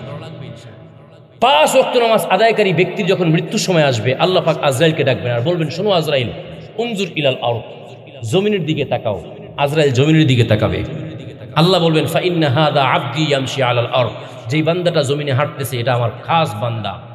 আজরাইল, সাউরসিলুকা ইলা আবদিন ফুলানিন, কিছুক্ষণ পরে আমি এই বান্দার কাছে পাঠাবো। কেন? লিতাকবিজা রূহা আবদি, যাতে করে তুমি আমার এই বান্দার রূহকে কবজ করতে পারো। মুসলমান ভালো করে শোনেন, আপনার আমার মৃত্যু হয়ে যাবে, এই ফরমান জারি হয়ে যায় কোথায়? আর আমরা তো খুব আমোদ প্রমোদে হাঁটতেছি। আল্লাহ পাক আমাদেরকে বোঝার তৌফিক দান করুক, আমিন। শোনো আজরাইল, তুমি যে আমার বান্দার কাছে যাবা, যাওয়ার জন্য একটা স্টাইল ধারণ করতে হবে। সেটা হলো, তোমাকে আমি আল্লাহ পাক রব্বুল আলামিন সৃষ্টি করেছি অত্যন্ত ভয়ঙ্কর চেহারা দিয়ে। এজন্য দাউদ আলাইহিস সালাতু ওয়াস সালাম বলেছেন, সমস্ত জাহান্নামের আযাব যদি এক পাল্লায় রাখা হয় আর আজরাইলের চেহারা যদি আরেক পাল্লায় রাখা হয়, তাহলে জাহান্নামের চাইতে বেশি ভয়ঙ্কর হয়ে যাবে। নাউজুবিল্লাহ। তাহলে বলেন তো, আজরাইলের চেহারা সুন্দর নাকি ভয়ঙ্কর? আল্লাহ বলবেন, আজরাইল, এই ব্যক্তি 5 ওয়াক্ত নামাজ আদায় করছে, তার কাছে আমি তোমাকে পাঠাবো রূহ কবজ করবার জন্য। কিভাবে যাবা? আহসিন সুওয়ারাক, তুমি তোমার চেহারাকে সুন্দর করে তারপরে যাবা। সুবহানাল্লাহ। 1 নম্বর কথা। 2 নম্বর কথা হলো, ইযহাব আউওয়ালান ইলাল জান্নাহ, এখান থেকে প্রথমে আমার বান্দার কাছে না গিয়ে জান্নাতে যাবা। ওয়া খুয তাসতাম মিনাল যাহাবি ওয়াল ফিদ্দা, সেখানে আমি একটা পাত্র বানিয়েছি, সেই পাত্র হলো রূপা এবং স্বর্ণ দিয়ে তৈরি। ওয়া ওয়াদা ফীহি আল মিশক ওয়াল আম্বার, ওটার মধ্যে মেশক এবং আম্বার ভরবা। ওয়া খুয লিবাসাম মিনাল হারিরি মিনাল জান্নাহ, জান্নাত থেকে একটা রেশমি কাপড় নেবা। এই পাত্র ভর্তি মেশক আম্বার এবং এই কাপড় দুইটাকে নিয়ে, ওয়াদহাব বিহিমা ইলা আবদি, এই দুইটাকে নিয়ে আমার 5 ওয়াক্ত নামাজ আদায়কারী বান্দার কাছে রূহ কবজ করতে তুমি চলে যাও। সুবহানাল্লাহ। তবে আজরাইল শোনো, খবরদার খবরদার খবরদার, আমার বান্দাকে গিয়ে ধমক দিবা না। 1 নম্বর কথা হলো, বান্দার কাছে গিয়েই বলবা, সাল্লাল্লাহু আলাইকা ইয়া আব্দাল্লাহ, ও আল্লাহর বান্দা, 5 ওয়াক্ত নামাজ আদায় করার কারণে আল্লাহ পাক রব্বুল আলামিন এত বেশি খুশি হয়েছেন যে আসমানে বসে আপনার জন্য সালাম জানায় দিয়েছেন। সুবহানাল্লাহ। ইন্নাল্লাহা মুনতাজিরুম বিজিয়ারাতিক, ও আল্লাহর বান্দা, 5 ওয়াক্ত নামাজ পড়তে পড়তে পড়তে পড়তে আল্লাহকে এত পরিমাণ সন্তুষ্ট করেছেন যে আল্লাহ এখন চায় আপনার সাথে একটু সাক্ষাৎ করতে। তাড়াতাড়ি চলেন, আল্লাহর কাছে যাইতে হবে। সুবহানাল্লাহ। আল্লাহ বলবেন আজরাইল খবরদার, আগেই আমার বান্দার রূহকে কবজা করবে না। আর একটা পদ্ধতি নাও, কি? ওয়াকবিজ রূহা আবদি কামা তুখরাজু শাআরাতু মিনাল আজিন। আমাদের মা বোনরা যখন রুটি বানায়, রুটি বানানোর আগে আটা খামিরা করলে আটার মধ্যে অনেক সময় চুল থাকে কি থাকে না? জোরে জোরে জোরে থাকে। বুদ্ধিমান মহিলা হইলে ওই চুল রাইখা দেয় না, উঠায় ফেলে। আর চুল উঠায় ফেললে আটার কোনো অংশ চুলের সাথে আসে? আসে না। আসে? আসে? একটু আসে না। তো আল্লাহ পাক রব্বুল আলামিন আজরাইলকে বলবেন, আমার এই 5 ওয়াক্ত নামাজ আদায়কারী ব্যক্তির রূহ কবজা করবা, খবরদার ওই চুলের সাথে যেমন আটার কোনো অংশ আসে নাই, আমার বান্দার রূহকে কবজা করবা, আমার এই বান্দার রূহের সাথে যেন বিন্দু পরিমাণ কষ্ট না থাকে। সুবহানাল্লাহ। আরেকটু কথা, ওয়ালাক্কিনহু বিকালিমাতিত তাওহীদ কাইলা ইয়ানসা আবদি কালিমাতাত তাওহীদ ফাইন্নী সাউলকি আলাইহি সাকারাতাল মাউত। আল্লাহ বলেন খবরদার, কিছুক্ষণ পরে যেহেতু মৃত্যু হবে, মৃত্যুর ভয়ে আমার বান্দা কালিমা ভুলে যাইতে পারে। আমি আল্লাহর ভয়ে, তুমি আজরাইলের ভয়ে, শয়তানের ওয়াসওয়াসায় আমার বান্দা কালিমা ভুলে যাইতেও পারে। আজরাইল, আমি আল্লাহর পক্ষ থেকে, নবী যেহেতু ঘোষণা দিয়েছেন 5 ওয়াক্ত নামাজ আদায় করলে ইমানি মৃত্যু গ্যারান্টি সহকারে, সুতরাং তোমাকে দায়িত্ব দিলাম, তুমি নিজে গিয়ে লাক্কিনহু বিকালিমাতিত তাওহীদ, আমার এই বান্দার কালিমার কানের কানে গিয়ে সুন্দর করে কালিমায়ে তাওহীদ পড়ায় দেবা। সুম্মা তাখবিজ রূহা আবদি, এরপরে আমার বান্দার রূহকে কবজা করবা। সুবহানাল্লাহ। আপনারা বলেন তো, কালিমা পড়ার পরেই যদি রূহ কবজা হয়, ঈমান হারা অবস্থায় না ঈমান নেওয়া অবস্থায়? জোরে জোরে জোরে বলেন। তাহলে আল্লাহ পাক রব রাসূল সাল্লাল্লাহু আলাইহি ওয়াসাল্লাম যে ওয়াদা করেছেন প্রথম অংশ পাওয়া গেল। এইবার ভালো করে শোনেন, আল্লাহ বলেন ফাইদা কবাস্তা রূহা আবদি, যখন আমার বান্দার রূহকে কবজা করে ফেললা, ওয়াগমিজহু ফিল মিসকি ওয়াল আম্বর, ওই যে জান্নাত থেকে যে পেয়ালা নিয়ে আসছিলাম মিশক আম্বর দিয়ে, ওই মিশক আম্বর দিয়ে আমার এই বান্দার রূহকে সুন্দর করে গোসল করায়া দাও। ওয়ালাফিফহু মিন লিবাসিল জান্নাহ আল্লাযী জিতা বিহি মিনাল জান্নাহ, আসার সময় জান্নাত থেকে যেই পোশাক নিয়ে আসছিলা আমার এই বান্দার রূহকে সুন্দর করে পেঁচায়া দাও। সুম্মা সুবহানাল্লাহ ওয়া আকদিম ইলাইয়া, আস্তে আস্তে করে আমি আল্লাহর দিকে নিয়ে আসো। যখন আল্লাহ বলবেন আমার দিকে নিয়ে আসো, ফেরেশতারা দাঁড়ায়া যাবে। একজন বলবে ইয়া আইয়ুহাল মালাইকা মিনাল আরদি ওয়াস সামাওয়াত, হে আসমান জমিনের সকল রহমতের ফেরেশতারা আসো, এদিকে আসো। কুনু আলা সাফাইনি মিনাল আরদি ইলা সামা, জমিন থেকে আসমান পর্যন্ত দুইটা কাতার বন্দী হয়ে যাও। আমরা যখন যাব আন্দার বান্দার রূহ নিয়ে, তখন তোমরা গান শোনাবা, সেটা হলো এই আবশির ইয়া রূহা আবদিল্লাহ আন্নাল্লাহ ক্বাদ গফারা লাক ওয়া বাশশারা লাকা বিল জান্নাহ। ফেরেশতারা আল্লাহর বান্দার রূহকে নিয়ে যখন আস্তে আস্তে আসমান পর্যন্ত পৌঁছবে, দুই সাইডে ফেরেশতারা গান শোনাবে, ও আল্লাহর বান্দার রূহ 5 ওয়াক্ত নামাজ আদায় করার কারণে আল্লাহ আপনার জিন্দেগীর গুনাহ খাতা মাফ করে দিয়ে আপনার নামটা জান্নাতীদের কাতারে লিখে দিয়েছেন। ফাইদা ওয়াসালা ইলা সামাইল উলা, প্রথম আসমান পর্যন্ত যখন পৌঁছবে, আল্লাহ পাক রব্বুল আলামিনের হুকুমে ফেরেশতারা জিজ্ঞেস করবে মান আনতুম ওয়া মাআকুম, তোমরা কারা, তোমাদের সাথে এটাকে? ফেরেশতারা বলবে নাহনু মালাইকাতুল্লাহ, আমরা হলাম আল্লাহর ফেরেশতা। ওয়া মা'ানা রূহু ওয়ালিয়্যিল্লাহ, আর আমাদের সাথে রয়েছে আল্লাহর 5 ওয়াক্ত নামাজ আদায়কারী এক ওলির রূহু। ফাফতাহু আবওয়াবাস সামাওয়াতি কুল্লাহা, তাড়াতাড়ি আসমানের সব গেট খুলে দাও। বলতে দেরি, ফাফুতিহাত, সঙ্গে সঙ্গে সব গেটগুলো খুলে দেওয়া হবে। সুবহানাল্লাহ। প্রথমে ফাইদা ওয়াসালা ইলা সামাইল উলা, প্রথম আসমানে যাবে। লাকিয়া আদম আলাইহিস সালাতু ওয়াস সালাম, আল্লাহর রূহকে, বান্দার রূহকে নিয়ে যখন যাবে, ফেরেশতাদের সাথে সাক্ষাৎ হবে প্রথম আসমানে আদম আলাইহিস সালাতু ওয়াস সালামের কাছে। দ্বিতীয় আসমানে যাবে ইয়াহইয়া, জাকারিয়া, ঈসা নবীর সাথে সাক্ষাৎ। তৃতীয় আসমানে যাবে ইদ্রিস নবীর সাথে সাক্ষাৎ। চতুর্থ আসমানে যাবে হারুন নবীর সাথে সাক্ষাৎ। ষষ্ঠ আসমানে যাবে মুসা নবীর সাথে সাক্ষাৎ। সপ্তম আসমানে যাবে ইব্রাহিম নবীর সাথে সাক্ষাৎ। এই সব নবী এবং রাসূলরা মিলে এই আল্লাহর বান্দার রূহকে বলবে ইয়া রূহা আবদিল্লাহ আবশির আন্নাল্লাহ ক্বাদ গফারা লাক ওয়া বাশশারা লাকা বিল জান্নাহ। ও আল্লাহর বান্দার রূহ, 5 ওয়াক্ত নামাজ আদায় করার কারণে আল্লাহ আপনার জিন্দেগীর গুনাহ খাতা মাফ করে দিয়ে আপনার নামটা জান্নাতীদের কাতারে লিখে দিয়েছেন। সুবহানাল্লাহ। ফাইদা ওয়াসালা ইলা সিদরাতুল মুনতাহা, সিদরাতুল মুনতাহা পর্যন্ত যখন পৌঁছবে, ফেরেশতারা দাঁড়ায় যাবে, আল্লাহর বান্দার রূহটা আস্তে আস্তে হেঁটে যাবে। ইলা ওয়াসালা ইলা রাব্বিল আলামিন, আল্লাহ পর্যন্ত পৌঁছবে। আল্লাহর কাছে যাওয়ার পরে ফাসাজাদার রূহু ইলা রাব্বিল আলামিন, আল্লাহর কুদরতি পায়ে সিজদায় পড়ে যাবে। সুবহানাল্লাহ। আমার দিকে তাকান, আল্লাহ বলবেন ইরফা রাসাক ইয়া রূহা আবদি। সুবহানাল্লাহ পড়েন। আল্লাহ বলবেন ও আমার প্রিয় বান্দা, ও আমার প্রিয় বান্দা, মাথাটা একটু উঠান, ফাইন্না হাদাল মাকান লাইসা বিসুজুদ, এই জায়গাটা সিজদা করার জায়গা নয়। যেখানে সিজদা করা দরকার ছিল দুনিয়া, সেখানে শীতকে উপেক্ষা করে কম্বলকে লাত্তি মেরে ফেলে দিয়ে আমি আল্লাহর কুদরতি পায়ে সিজদা করেছেন, এখানে সিজদা করতে হবে না, মাথাটা উঠান। যখন আল্লাহর বান্দা মাথা উঠাবে, সামনেই ফাইদা হুয়া রব্বুল আলামিন, মাথা উঠায় দেখবেন বিশ্ব সব কিছু স্রষ্টা আল্লাহ পাক রব্বুল আলামিন তার সামনে। সুবহানাল্লাহ। আল্লাহ পাক বলবেন দুউ রূহা আবদি আলা ইল্লিয়িন কাইয়াজুর আলী গুদুওয়া ওয়া আশিয়া, এই ইল্লিয়িনে সকল দায়িত্বপ্রাপ্ত ফেরেশতারা এদিকে আসো, তাড়াতাড়ি আমার বান্দার রূহকে নাও, আর ইল্লিয়িনে জান্নাতীদের রূহের কাছে রেখে দাও। কেন? কাইয়াজুর আলী গুদুওয়া ওয়া আশিয়া, যাতে করে প্রত্যেকদিন সকালে একবার আর দিনে বিকালবেলা একবার, সকাল আর বিকাল প্রত্যেক দিন এই বান্দা আমি আল্লাহর সাথে প্রত্যেক দিন 2 বার সাক্ষাৎ করতে পারেন। সুবহানাল্লাহ। শুনতেছেন আপনারা? কথা বুঝতেছেন? তাহলে বলেন তো রুহু কোথায়? জোরে জোরে জোরে।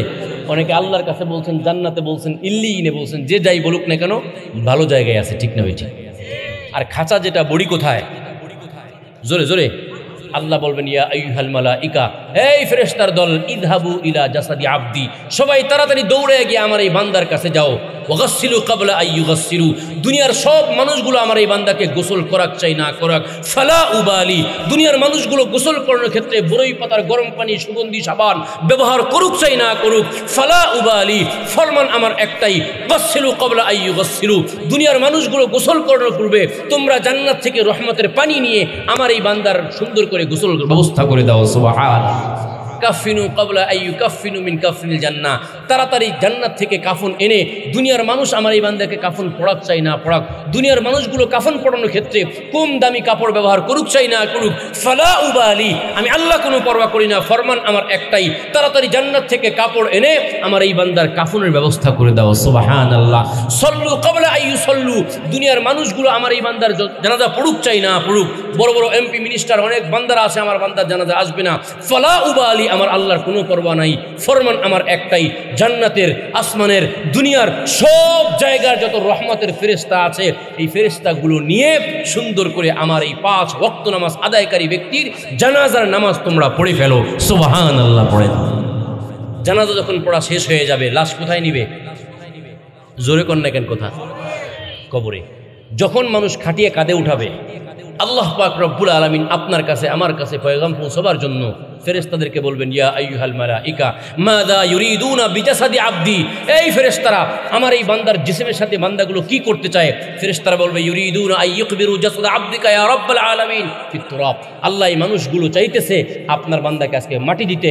আল্লাহ বলেন ফালা উবালি আফরিসু ফিরাশাল জান্নাহ মিনাল মুসাল্লা ইলা কবরি, আমার এই বান্দার জানাজার জায়গা থেকে নিয়ে কবর পর্যন্ত জান্নাতের লাল গালিচা বিছায়া দাও। আর যাওয়ার সময় গান শোনাবা, আল্লাহ পাক রব্বুল আলামিন তুমি কবরে যাইতে দেরি আছে, 5 ওয়াক্ত নামাজ আদায় করার কারণে কবরটাকে আল্লাহ পাক জান্নাতের বাগান বানাইতে দেরি করবেন না। সুবহানাল্লাহ। যখন যাইতে থাকবে ফেরেশতারা অভয় দিবে, আল্লাহর বান্দা ভয় পায়েন না, কবরে যান, কবর জান্নাত বানায় দিবেন কে? যখন কবর পর্যন্ত পৌঁছবে, যখন লাশটা রাখতে চাইবে, ফেরেশতাদেরকে আল্লাহ পাক আবার জিজ্ঞেস করবেন ইয়া আইয়ুহাল মালাইকা মাযা ইউরিদুনা বিজাসাদি আবদি, এই ফেরেশতারা চাইতে থেকে কি করতে চায় এরা? তো ফেরেশতারা বলবে ইউরিদুনা আইয়াদউ জাসাদা আবদিকা আলা তুরাব, আল্লাহ এই মানুষগুলো চাইতেছে আপনার বান্দার বডি, লাশটাকে মাটির উপর রাখতে চাইতেছে। আল্লাহ বলবেন খবরদার, ফালা উবালি আফরিসু আলা কবরি ফিরাশাল জান্নাহ কাই লা ইয়াকা জাসাদু আবদি আলা তুরাব, খবরদার আমার এই বান্দা 5 ওয়াক্ত নামাজ আদায় করেছে, আমার নবী বলেছেন এই বান্দার কবরে কিন্তু আযাব হবে না। ভালো করে শোনো, যেহেতু 5 ওয়াক্ত নামাজ আদায় করেছে, আমার এই বান্দার কবরে সুন্দর করে জান্নাত থেকে বিছানা বিছায় দাও। কেন? যাতে করে আমার এই বান্দার শরীরের সাথে আর কবরের মাটির সাথে টাচ না লাগতে পারে। সুবহানাল্লাহ। যখন রাখা হবে, বাস দিবে, আল্লাহ জিজ্ঞেস করবে মাযা ইউরিদুন বিজাসাদি আবদি ইয়া আইয়ুহাল মালাইকা, কি করতে চায় তারা? তো আল্লাহ বলবেন, ফেরেশতারা বলবেন ইউরিদুনা আইয়ুদাইয়িকু কবরা আবদিকা ইয়া রাব্বাল আলামিন, আল্লাহ এই মানুষগুলো চাইতেছে আপনার বান্দার কবরকে সংকীর্ণ করতে। আল্লাহ বলবেন ফালা উবালি ওয়াসিউ কবরাহু মুনতাহা নজরিহি, আমার এই বান্দা দুনিয়ার মানুষগুলো চাইতেছে কবরকে ছোট করতে, আর আমি আল্লাহর বক্তব্য হলো আমার এই বান্দাকে জানায়া দাও, ডানে বামে সামনে পিছনে উপরে নিচে সব জায়গায় তাকাইতে বলো, যতদূর পর্যন্ত আমার এই বান্দার নজর যায় ততদূর পর্যন্ত আমার এই বান্দার কবরকে সুন্দর করে প্রশস্ত করে দাও সুবহানাল্লাহ। যখন মাটি দিবে আমানতু বিল্লাহ, যখন মাটি দিবে আল্লাহ পাক রব্বুল আলামিন আবার জিজ্ঞেস করবে কি করতে চায়। ফেরেশতারা চূড়ান্ত পর্যায়ে কথা বলবে, আল্লাহ এই মানুষগুলো চাইতেছে আপনার বান্দার সাথে দুনিয়ার গেটকে বন্ধ করতে, আলো বাতাসকে বন্ধ করতে, সম্পর্ক ছিন্ন করতে। আল্লাহ বলবেন ফালা উবালি, দুনিয়ার মানুষগুলো আমার এই বান্দার আলো বাতাসকে বন্ধ করতে চায়, দুনিয়ার মানুষগুলো আমার এই বান্দার গেটকে বন্ধ করতে চায়, কোনো সমস্যা নাই, দুনিয়ার মানুষ দুনিয়ার গেট বন্ধ করবে।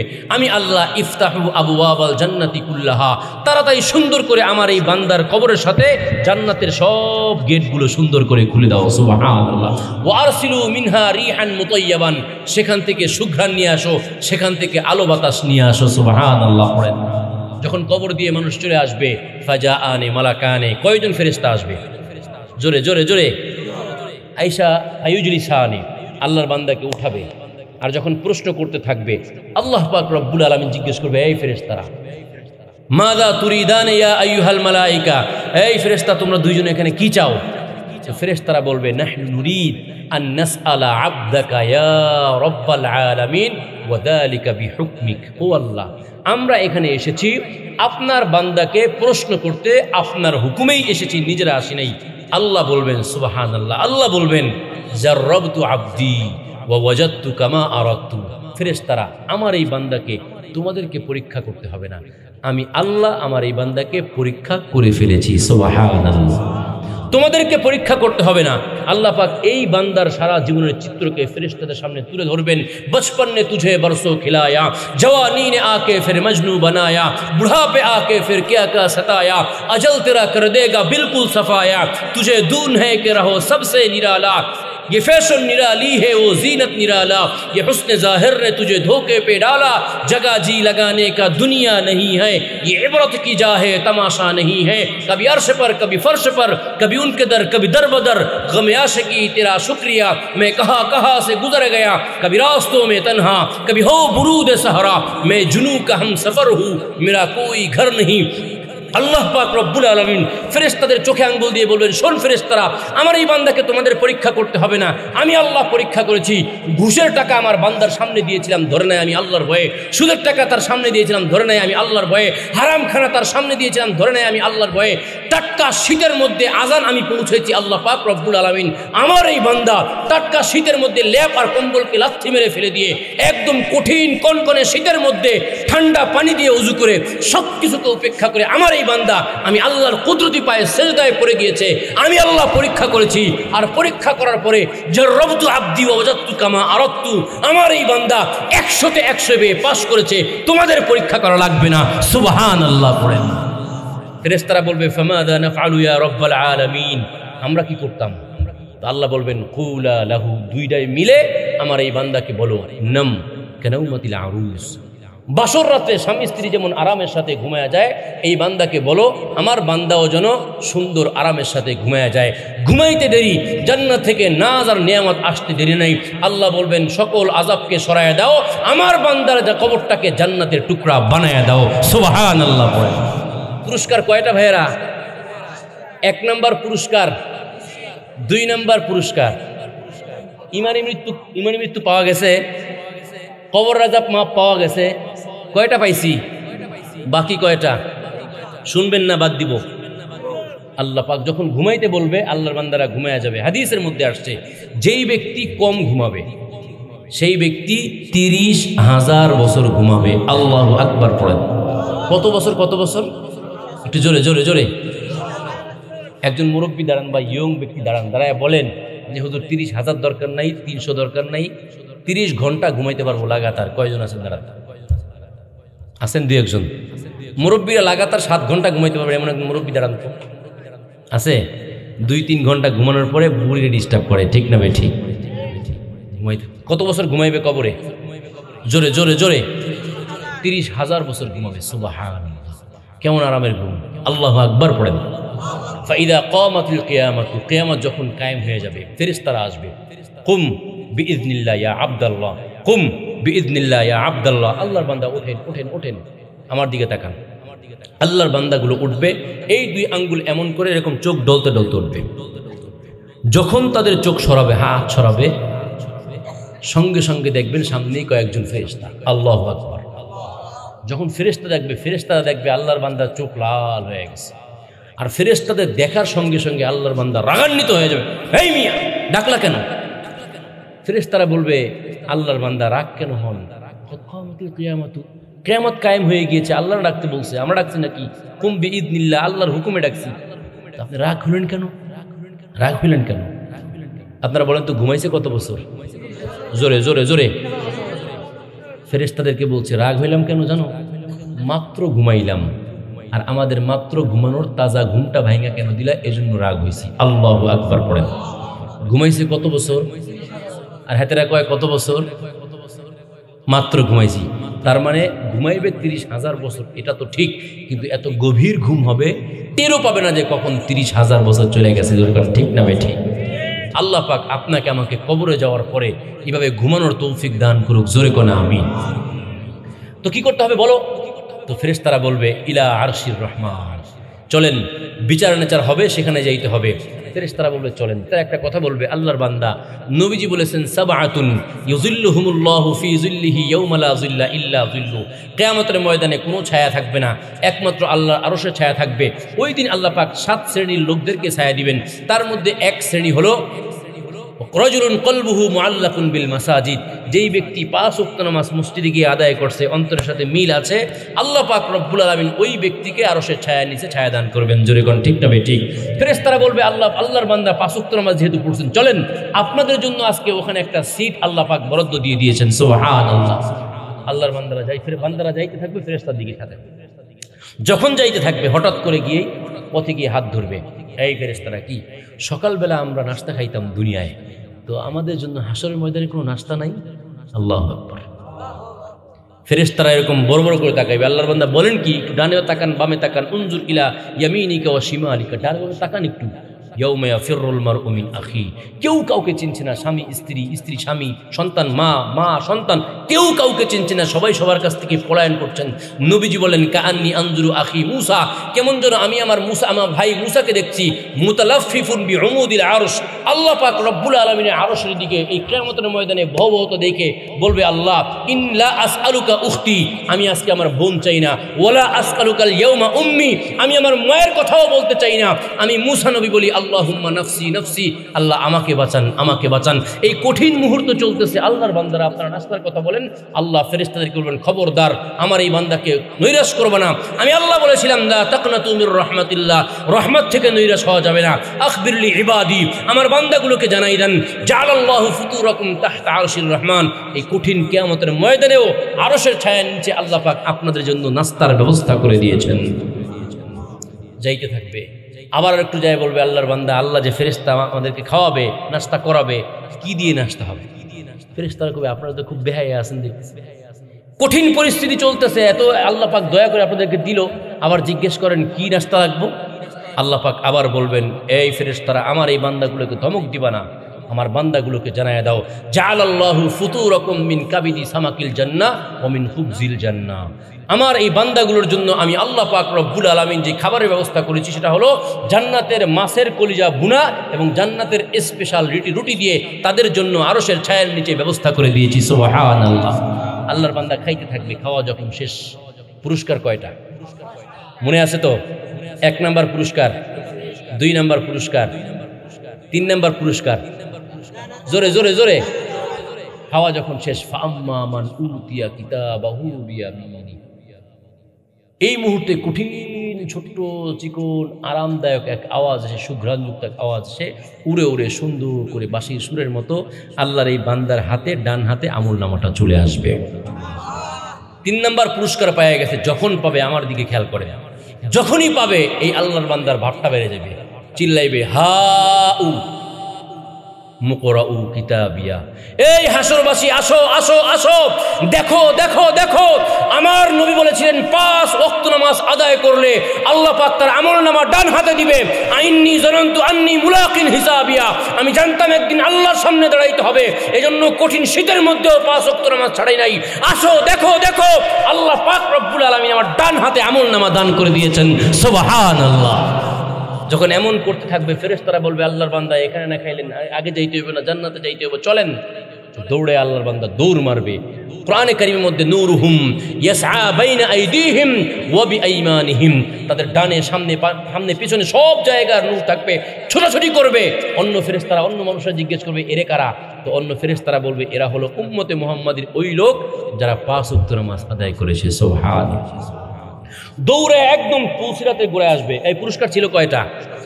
পাইলাম কয়টা? বাকি কয়টা? পুলসিরাতের ঘোড়ায় আসবে, পুলসিরাতের নিচেই হলো জাহান্নাম। ঠিক না ঠিক? তাহলে পুলসিরাতের শুরু এবং জাহান্নামের শুরু কিনারা এক জায়গায়। পুলসিরাতের ফেরেশতা জাহান্নামের ফেরেশতা দাঁড়ানো থাকবে। যখন আল্লাহর বান্দারা দৌড়ে আসবে এই পর্যন্ত, ফেরেশতারা বলে কিফু, দাঁড়াও দাঁড়াও দাঁড়াও, মান আনতুম, পরিচয় দাও। যখন তাদের কাছে পরিচয় চাওয়া হবে মেজাজ খারাপ হয়ে যাবে। কথার কথা, আজকে যেই এমপি সাহেব এখানে আমার পূর্বে বক্তব্য দিয়েছেন, তিনি যদি বক্তব্য দেওয়ার সময় একজন যদি দাঁড়ায় বলতো এই আগে পরিচয় দেন আপনি কেঠায়, এরপরে আপনার লাগে কথা বলেন তো, উনি আরাম পাবেন না কষ্ট পাবেন? জোরে জোরে।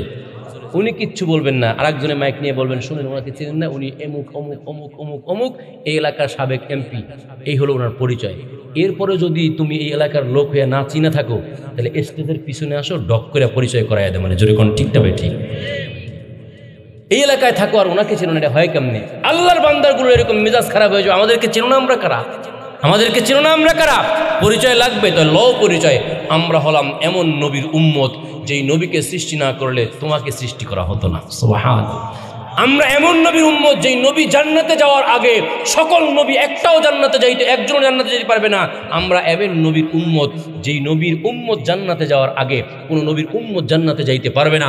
আমরা এমন এক নবীর উম্মত যাদের উপর একটা মাস রমজান দেওয়া হয়েছে, একটা নেকি করলে 70টার সওয়াব, একটা নফল করলে ফরজের সমান সওয়াব।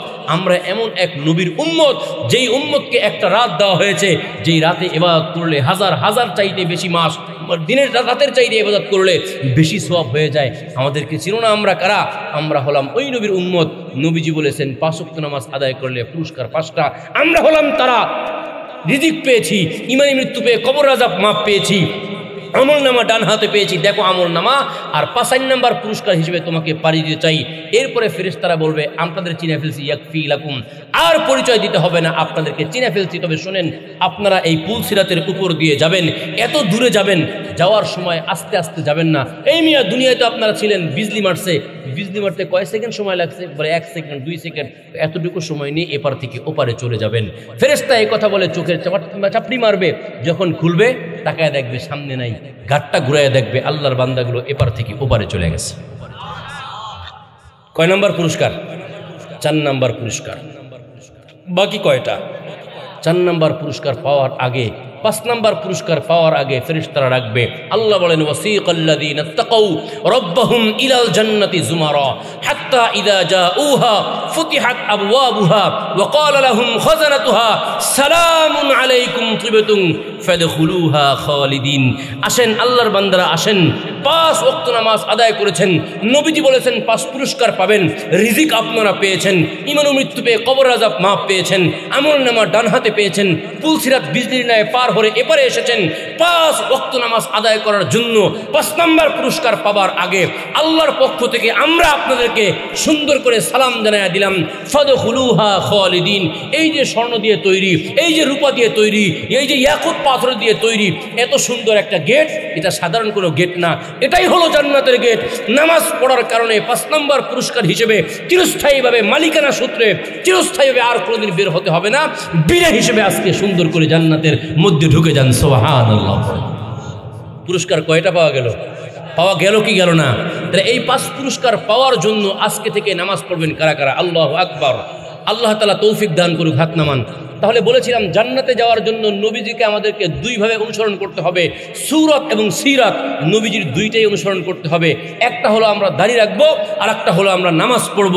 যদি আমরা দাড়ি না রাখি, নামাজ না পড়ি, নবী খুশি হবেন না কষ্ট পাবেন? জোরে জোরে জোরে জোরে সবাই বলেন, আমরা কষ্ট দিব? জোরে বলেন, দিব। কারা কারা নবীকে কষ্ট দিতে চান না? আল্লাহু আকবার, হাত নামান। মানুষ ফসল করে কি জন্য? ক্ষেতের মধ্যে ফেলায় দেওয়ার জন্য, না ওইটাকে কাইটা আইনা বাড়িতে খাওয়ার জন্য? জোরে জোরে জোরে। তাহলে এই যে 1-1.5 ঘন্টা ওয়াজ করলাম, আমি কি এমনি এমনি ওয়াজ করছি না কিছুর জন্য ওয়াজ করছি? টাকার জন্য না, বরং কিসের জন্য বুঝাইতেছি, একটু বুঝুন। যদি আপনি আমি নামাজ ছেড়ে দেই, দাড়ি কাটি, কষ্ট পাবেন কে? নবীজি। জোরে কোন কষ্ট পাবেন কে? কারণ আমাদের আমলগুলো নবীর কাছে নেওয়া হয়। নবী যখন দেখে দাড়ি কাটার গুনাহ, নামাজ কাজার গুনাহ, নবী কষ্ট পান কি পান না? জোরে কোন পান কি পান না? এই হিন্দুস্তানে ভালো করে শুনেন মুসলমানদের ইমান কেমন। হিন্দুস্তানে দিল্লি জামে মসজিদের সামনে একটা ঘটনা শুনলেই আপনারা বুঝবেন যে আপনি আমি মুসলমানকে, আল্লাহ নবীকে কষ্ট দেওয়া ঠিক হবে না। যদি একজন ভিক্ষুক নবীর প্রতি এত শ্রদ্ধাশীল থাকে, নবীকে কষ্ট দিবে না, কিন্তু সব কিছু কোরবানি করতে প্রস্তুত। ছোট্ট একটা ঘটনা শুনেন। দিল্লি জামে মসজিদের সামনে এক যুবক বসা ভিক্ষা করে, মুসলমান। যেই ব্যক্তি ভিক্ষা করে উনি মুসলমান, আর একটা ব্যক্তি আসছে ইউরোপ থেকে, খ্রিস্টান। ওই ব্যক্তি ভিক্ষা দিলেন মুসলমানকে। ভিক্ষা দেওয়ার সময় ওই ব্যক্তির 3000 ইউরো, তার মানে কমাস কম 3 লক্ষ টাকা, কাটছাট করে 3 লক্ষ টাকা হয়। ওই ব্যক্তি যখন ভিক্ষা দিছে মুসলমান ভিক্ষুককে, তখন ওই ব্যক্তির পকেট থেকে 3000 ইউরো পড়ে গেছে। এটা ওই যুবক খ্রিস্টান ব্যক্তি দেখে নাই, দেখছে মুসলমান ভিক্ষুক, তো ওই টাকাটা উঠাইছে। যখনই দিবে তো দেখে যে খ্রিস্টান ব্যক্তি গাড়িতে উঠা চলে গেছে, গাড়ি টান দিয়ে চলে গেছে। ভিক্ষুক মুসলমান দৌড়াইছে গাড়ির পিছনে অনেকক্ষণ, ধরতে পারে নাই। এই ঘটনাটা আমি শুনেছি দারুল উলুম দেওবন্দের সাবেক আমিনুত তালিম, নাজিমে তালিমাত হযরতুল আল্লাম আফজাল কাইমুরি দামাত বারাকাতুহু, ওনার কাছ থেকে সরাসরি শুনেছি। উনি বলেছেন। তো উনি চলে যাওয়ার পরে 1.5 বছর পরে আবার ওই ব্যক্তি খ্রিস্টান আবার এই দিল্লি জামে মসজিদের সামনে আসছে। আপনারা বলেন তো ভিক্ষুক কি হিন্দু না মুসলমান? জোরে জোরে জোরে। আর যেই ব্যক্তি টাকা দিছিল ওই ব্যক্তি মুসলমান না খ্রিস্টান? খ্রিস্টান। খ্রিস্টানদের নবীর নাম ঈসা নবী, ঠিক না ঠিক? আর আপনার আমার নবীর নাম মুহাম্মাদুর রাসূলুল্লাহ সাল্লাল্লাহু আলাইহি সাল্লাম। 1.5 বছর পরে, মানে 18 মাস পরে ওই ভিক্ষুক আবার, ওই ব্যক্তি আবার আসছে। ভাই 2-1 মিনিটের মধ্যে শেষ করব। আসার পরে এইখানে ভিক্ষা হাত পাচ্ছে, তো আবার ভিক্ষা দিছে। তো মুসলমান ভিক্ষুক চিনে ফেলছে এই ব্যক্তি সেই ব্যক্তি, যেই ব্যক্তি 2 বছর আগে, 1.5 বছর আগে আসছিল। জিজ্ঞেস করছে, ভাই আপনি কি ইতিপূর্বে এখানে কখনো এসেছিলেন? বলে হ্যাঁ এসেছিলাম। কবে এসেছিলেন? আজ থেকে 1.5 বছর আগে। তো তখন আসার পরে আপনার কি কিছু হারিয়েছিল? বলছে হ্যাঁ হারিয়েছিল। কি হারিয়েছে? 3000 ইউরো হারিয়েছিল আমার। তো পাননি আপনি? না পাইনি। তো তুমি এই প্রশ্ন কেন করলা? বলেন শোনেন, আজকে 1.5 বছর যাবত আপনার সেই 3000 ইউরোকে বড় কষ্ট করে আমি জমা রেখেছি। পোটলা থেকে 3000 ইউরো বের করে দিয়ে মুসলমান ভিক্ষুক ওই খ্রিস্টানকে দিয়ে বলেন, নেন মিয়া আপনার টাকা, বড় কষ্ট করে 1.5 বছর পর্যন্ত এই টাকাটা আমার হাতে আমানত হিসেবে রেখেছিলাম। আল্লাহু আকবার বলেন। মুসলমান। এটা কি? জোরে বলেন না কেন? মুসলমান। খ্রিস্টান ব্যক্তি তো অবাক হয়ে গেছে, আরে এটা কিভাবে সম্ভব? তুমি যদি 3 বছর ভিক্ষা করলে ওই 3 লক্ষ টাকা পাবা না? তুমি টাকা প্রয়োজন হয় নাই মনে হয়, এই জন্য তুমি, অথবা তুমি বুঝোই নাই যে এটা তো দাম। তো ভিক্ষুক বলছেন দুইটাই বুঝছি, এটা দাম যে বেশি সেটাও জানি, আর প্রয়োজনও হয়েছিল। এমন কি এই 2.5 বছরের মধ্যে আমার নিজের একটা মেয়ে মারা গেছে, টাকার কারণে চিকিৎসা করাইতে পারি নাই, তারপরও আপনার টাকা আমি ধরি নাই। আল্লাহু আকবার। এই 2.5 বছরের মধ্যে আমার নিজের কলিজার টুকরা মা ইন্তেকাল করেছে, টাকার অভাবে চিকিৎসা করাইতে পারি নাই, তারপরও আপনার টাকা ধরি নাই। সুবহানাল্লাহ। এই কথা শোনার পরে যুবক বলছে, আরে তুমি তো আমাকে একদম কৌতূহলে ফেলে দিলে, আসলে বলো ব্যাপারটা কি? তো উনি বলছেন, আমি সব কিছু করতে পারি, কিন্তু আমার নবীকে আমি কষ্ট দিতে পারি না। সুবহানাল্লাহ। এই কথা বলার সঙ্গে সঙ্গে যুবক বলছে, ভাই একটু বুঝাইয়া বলো। এরপরে বলছেন, যদিও এটার বাস্তবতা ভিন্নও হতে পারে, উনি ওনার ভাষায় বলছেন, শোনেন আমি হলাম মুসলমান, আমার নবীর নাম মুহাম্মাদুর রাসূলুল্লাহ সাল্লাল্লাহু আলাইহি ওয়াসাল্লাম। আপনি হলেন খ্রিস্টান, আপনার নবীর নাম ঈসা আলাইহিস সালাতু ওয়াসসালাম। কিয়ামতের ময়দানে যখন আপনি দাঁড়াবেন, তো তখন যদি আপনি আমাকে দেখে ফেলান, এই যে দিল্লি জামে মসজিদের সামনে ভিক্ষা করতো মুসলমান, আমার 3 লক্ষ টাকা মাইরা দিছে, আপনি আমাকে না বললে দৌড়ে গিয়ে আপনার নবীর কাছে বলতেন, আর আপনার নবী আমার নবীকে গিয়ে বলতো, আর আমার নবীকে বললে হাজার হাজার lakh lakh crore crore billion billion trillion trillion এত মানুষ সবার সামনে আমার নবী কষ্ট পেয়ে যাবে। অথচ এই নবী আমার জন্য তায়েফের ময়দানে রক্ত ঝরাইছে, এই নবী আমার জন্য উহুদের ময়দানে রক্ত ঝরাইছে, এই নবী আমার জন্য সারা জীবনের আরামকে হারাম করেছে, এখনো পর্যন্ত কবরে কাঁদছেন, কিয়ামতের ময়দানে কাঁদবেন। এই নবীকে আমি কষ্ট দিতে পারি না। আপনার নবী মুহাম্মদ নবী ঈসা নবী যদি আমার নবীকে বলে, আমার নবীর মাথাটা নিচু হয়ে যাবে। আমি ভিক্ষুক, আমার মেয়ে মরতে পারে, আমার নবীর মাথা আমি নিচু করতে চাই না। আমার জ্ঞানী ভিক্ষুক, আমার মা মরতে পারে, কিন্তু আমার নবী কষ্ট পাক সেটা আমি চাই না। এজন্য আমার মা মরেছে, তোমার টাকা আমি ভাঙি নাই, আমার মেয়ে মরেছে, তোমার টাকা আমি ভাঙি নাই, জীবন দিব, নবীকে কষ্ট দেব না। জোরে কোন ঠিক না বেঠিক? মুসলমান ভালো করে আওয়াজ দিয়ে বলবেন, সেই মুসলমানি আওয়াজে বলবেন, ভালো করে শোনেন, আজ থেকে কি আমরা এই শপথ করতে পারি হুজুর আজকে ঘটনা শুনলাম, জীবন চলে যাবে, রক্ত দেব, জান দেব, সব কিছু দেব, নবীকে কষ্ট দেব না। কারা কারা রাজি আছেন? আল্লাহু আকবার। আল্লাহ পাক রব্বুল আলামিন সবাইকে তৌফিক দান করুক, জোরে করে আমিন। তাহলে ভালো করে শোনেন, যদি নবীকে কষ্ট না দেন, দাড়ি কাটলে কষ্ট পাবেন কে? নবীজি। জোরে কোন কে? নামাজ না পড়লে কষ্ট পাবেন কে? তাহলে নামাজ আজকে থেকে আর পড়বেন না, দাড়ি আজকে থেকে আর রাখবেন না। তাহলে 2-4টা যুবক ভাই দাঁড়ান, ফসল কাটবো এখন।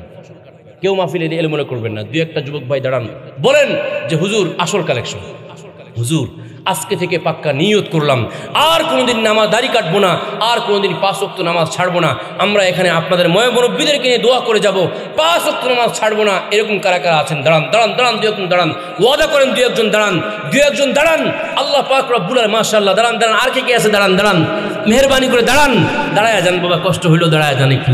আল্লাহ পাক রব্বুল আলামিন দেখবেন, আল্লাহ পাক রব্বুল আলামিন দেখবেন।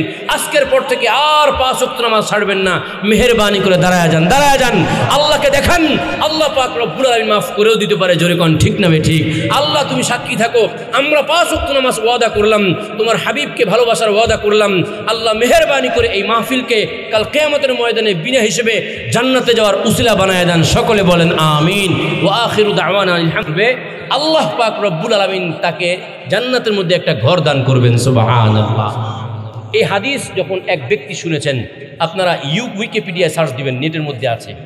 এক গরিব মানুষ শুনছে, নাম হলো খাইরুদ্দিন হাজি আল আফিন্দি, ইস্তাম্বুল, তুর্কিতে তার বাড়ি। এই মসজিদটা এখনো আছে। সেই মসজিদের নাম হলো মসজিদু কাআন্নী আকালতু, যেটাকে ওই ভাষায় বলা হয় সন কি ইয়েদাম, অর্থাৎ কেমন যেন খেয়েছি আমি মসজিদ। অনেক মসজিদের নাম থাকে, বাইতুর রহমান জামি মসজিদ, থাকে কি থাকে না? সবাই বলেন, থাকে। অনেক মসজিদের নাম থাকে বাইতুল হেরা, বাইতুল আমান, কিন্তু ওই মসজিদের নাম রাখছে কেমন যেন আমি খেয়েছি মসজিদ। আল্লাহু আকবার পড়েন। নামটা কি স্বাভাবিক না একটু অস্বাভাবিক? এটা আবার কোনো নাম হইল নাকি? নামের পিছনে কারণ আছে, ভালো করে খেয়াল করেন। এই যে হাদিসটা শুনলাম, নবীজি বলেছেন যেই ব্যক্তি মসজিদ বানানোর ক্ষেত্রে 1 চিমটি সহযোগিতা করবে, আল্লাহ পাক তার জন্য জান্নাতে ঘর নির্মাণ করবেন, সুবহানাল্লাহ। এই হাদিসটা শোনার পরে এই আফিন্দি সাহেব উনি চিন্তা করলেন যে আজকে থেকে আমি নিয়ত করলাম আমিও একটা মসজিদ বানাবো, মসজিদ বানাইলে আল্লাহ পাক রব্বুল আলামিন আমাকেও একটা জান্নাত দান করবেন। এটা যখন করছে, তো উনি বাজারে গেছে ইলিশ মাছ কিনতে, ভালো করে খেয়াল করেন, ইলিশ মাছ কিনতে। উনি ইলিশ মাছ কেনেন নাই, ইলিশ মাছের কেজি 1500 টাকা। উনি কি করছে, সিলভার কাপ অথবা গ্লাস কাপ যেটা আছে 200 টাকা কিনে বাকি 1300 টাকা বাঁচাইয়া ব্যাংকের মধ্যে রেখে দিছে। ব্যাংক মানে বর্তমান প্রচলিত ব্যাংক না, ওই বাসের মধ্যে কাইটা অথবা অন্য কোনো ব্যাংক, মাটির ব্যাংক হোক, রেখে দিছে। ইলিশ মাছ না খাইলো সিলভার কাপ মাছ, আর 1300 টাকা রেখে দিল ব্যাংকের মধ্যে, আর বলছে কাআন্নী আকালতু, যদিও সিলভার কাপ খাচ্ছি কিন্তু ঘর বানাবো আল্লাহর, টাকা বাঁচাইলাম আল্লাহর জন্য, সিলভার কাপ খাওয়া আমার কাছে মনে হইতেছে আমি ইলিশ মাছ খাইছি। আল্লাহু আকবার। ফল খাওয়াবে বাচ্চাদেরকে, সিজনি ফল যখন কিনতে গিয়েছে তখন চিন্তা করলেন এগুলো কিনতে গেলে অনেক টাকা লেগে যাবে, ফল খাওয়ানোর দরকার নাই, না খাইয়ে বলছে কাআন্নী আকালতু, কেমন যেন আমি খাইয়ে ফেলছি, আর টাকাটা ব্যাংকের মধ্যে রেখে দিছে, সুবহানাল্লাহ। এভাবে জমায়া একটা নির্দিষ্ট পরিমাণ অঙ্ক তৈরি করার পরে এলাকার সর্দারের কাছে দিয়েছে, ভাইজান এই পরিমাণ টাকা আমি জমাইছি, একটা মসজিদ নির্মাণ করে দেন। তিনি আমানতদারিতার সাথে মসজিদটা নির্মাণ করে দিলেন। এলাকার আলেমদেরকে ডাকা হলো, ভাইয়েরা এই মসজিদের একটা নাম দেন। আলেম ওলামা জিজ্ঞেস করলেন, আপনি তো গরিব মানুষ মেয়ে, আপনি কেমন একটা মসজিদ করলেন? তো উনি বললেন যে হুজুর এইভাবে আমি মসজিদটা করছি, সেটা হলো আমি না খাইয়া মনে করছি খাইছি, কিন্তু ওই খাওয়ার টাকাটা আমি সুন্দর করে রেখে দিছি। আলেম ওলামা এত খুশি হলেন, এত বেশি খুশি হলেন যে আরে এত সুন্দর, তুমি নিজে না খাইয়া মনে করলা খাইছো আর আল্লাহর ঘর নির্মাণ করছো, যাও এই মসজিদের নাম অন্য কিছু দরকার নাই, এই মসজিদের নাম হলো সন কি এদম, অর্থ হলো কেমন যেন আমি খাইয়েছি জামি মসজিদ, সুবহানাল্লাহ। এই ব্যক্তির ইন্তেকাল হয়ে গিয়েছে, যুগের সবচাইতে বড় বুজুর্গকে স্বপ্নে দেখানো হয়েছে। এই ব্যক্তি যেই মসজিদ নির্মাণ করেছে, এটার উসিলায় আল্লাহ পাক রব্বুল আলামিন জান্নাতের মধ্যে তার জন্য বড় এক জায়গার ব্যবস্থা করে দিয়েছেন, সুবহানাল্লাহ।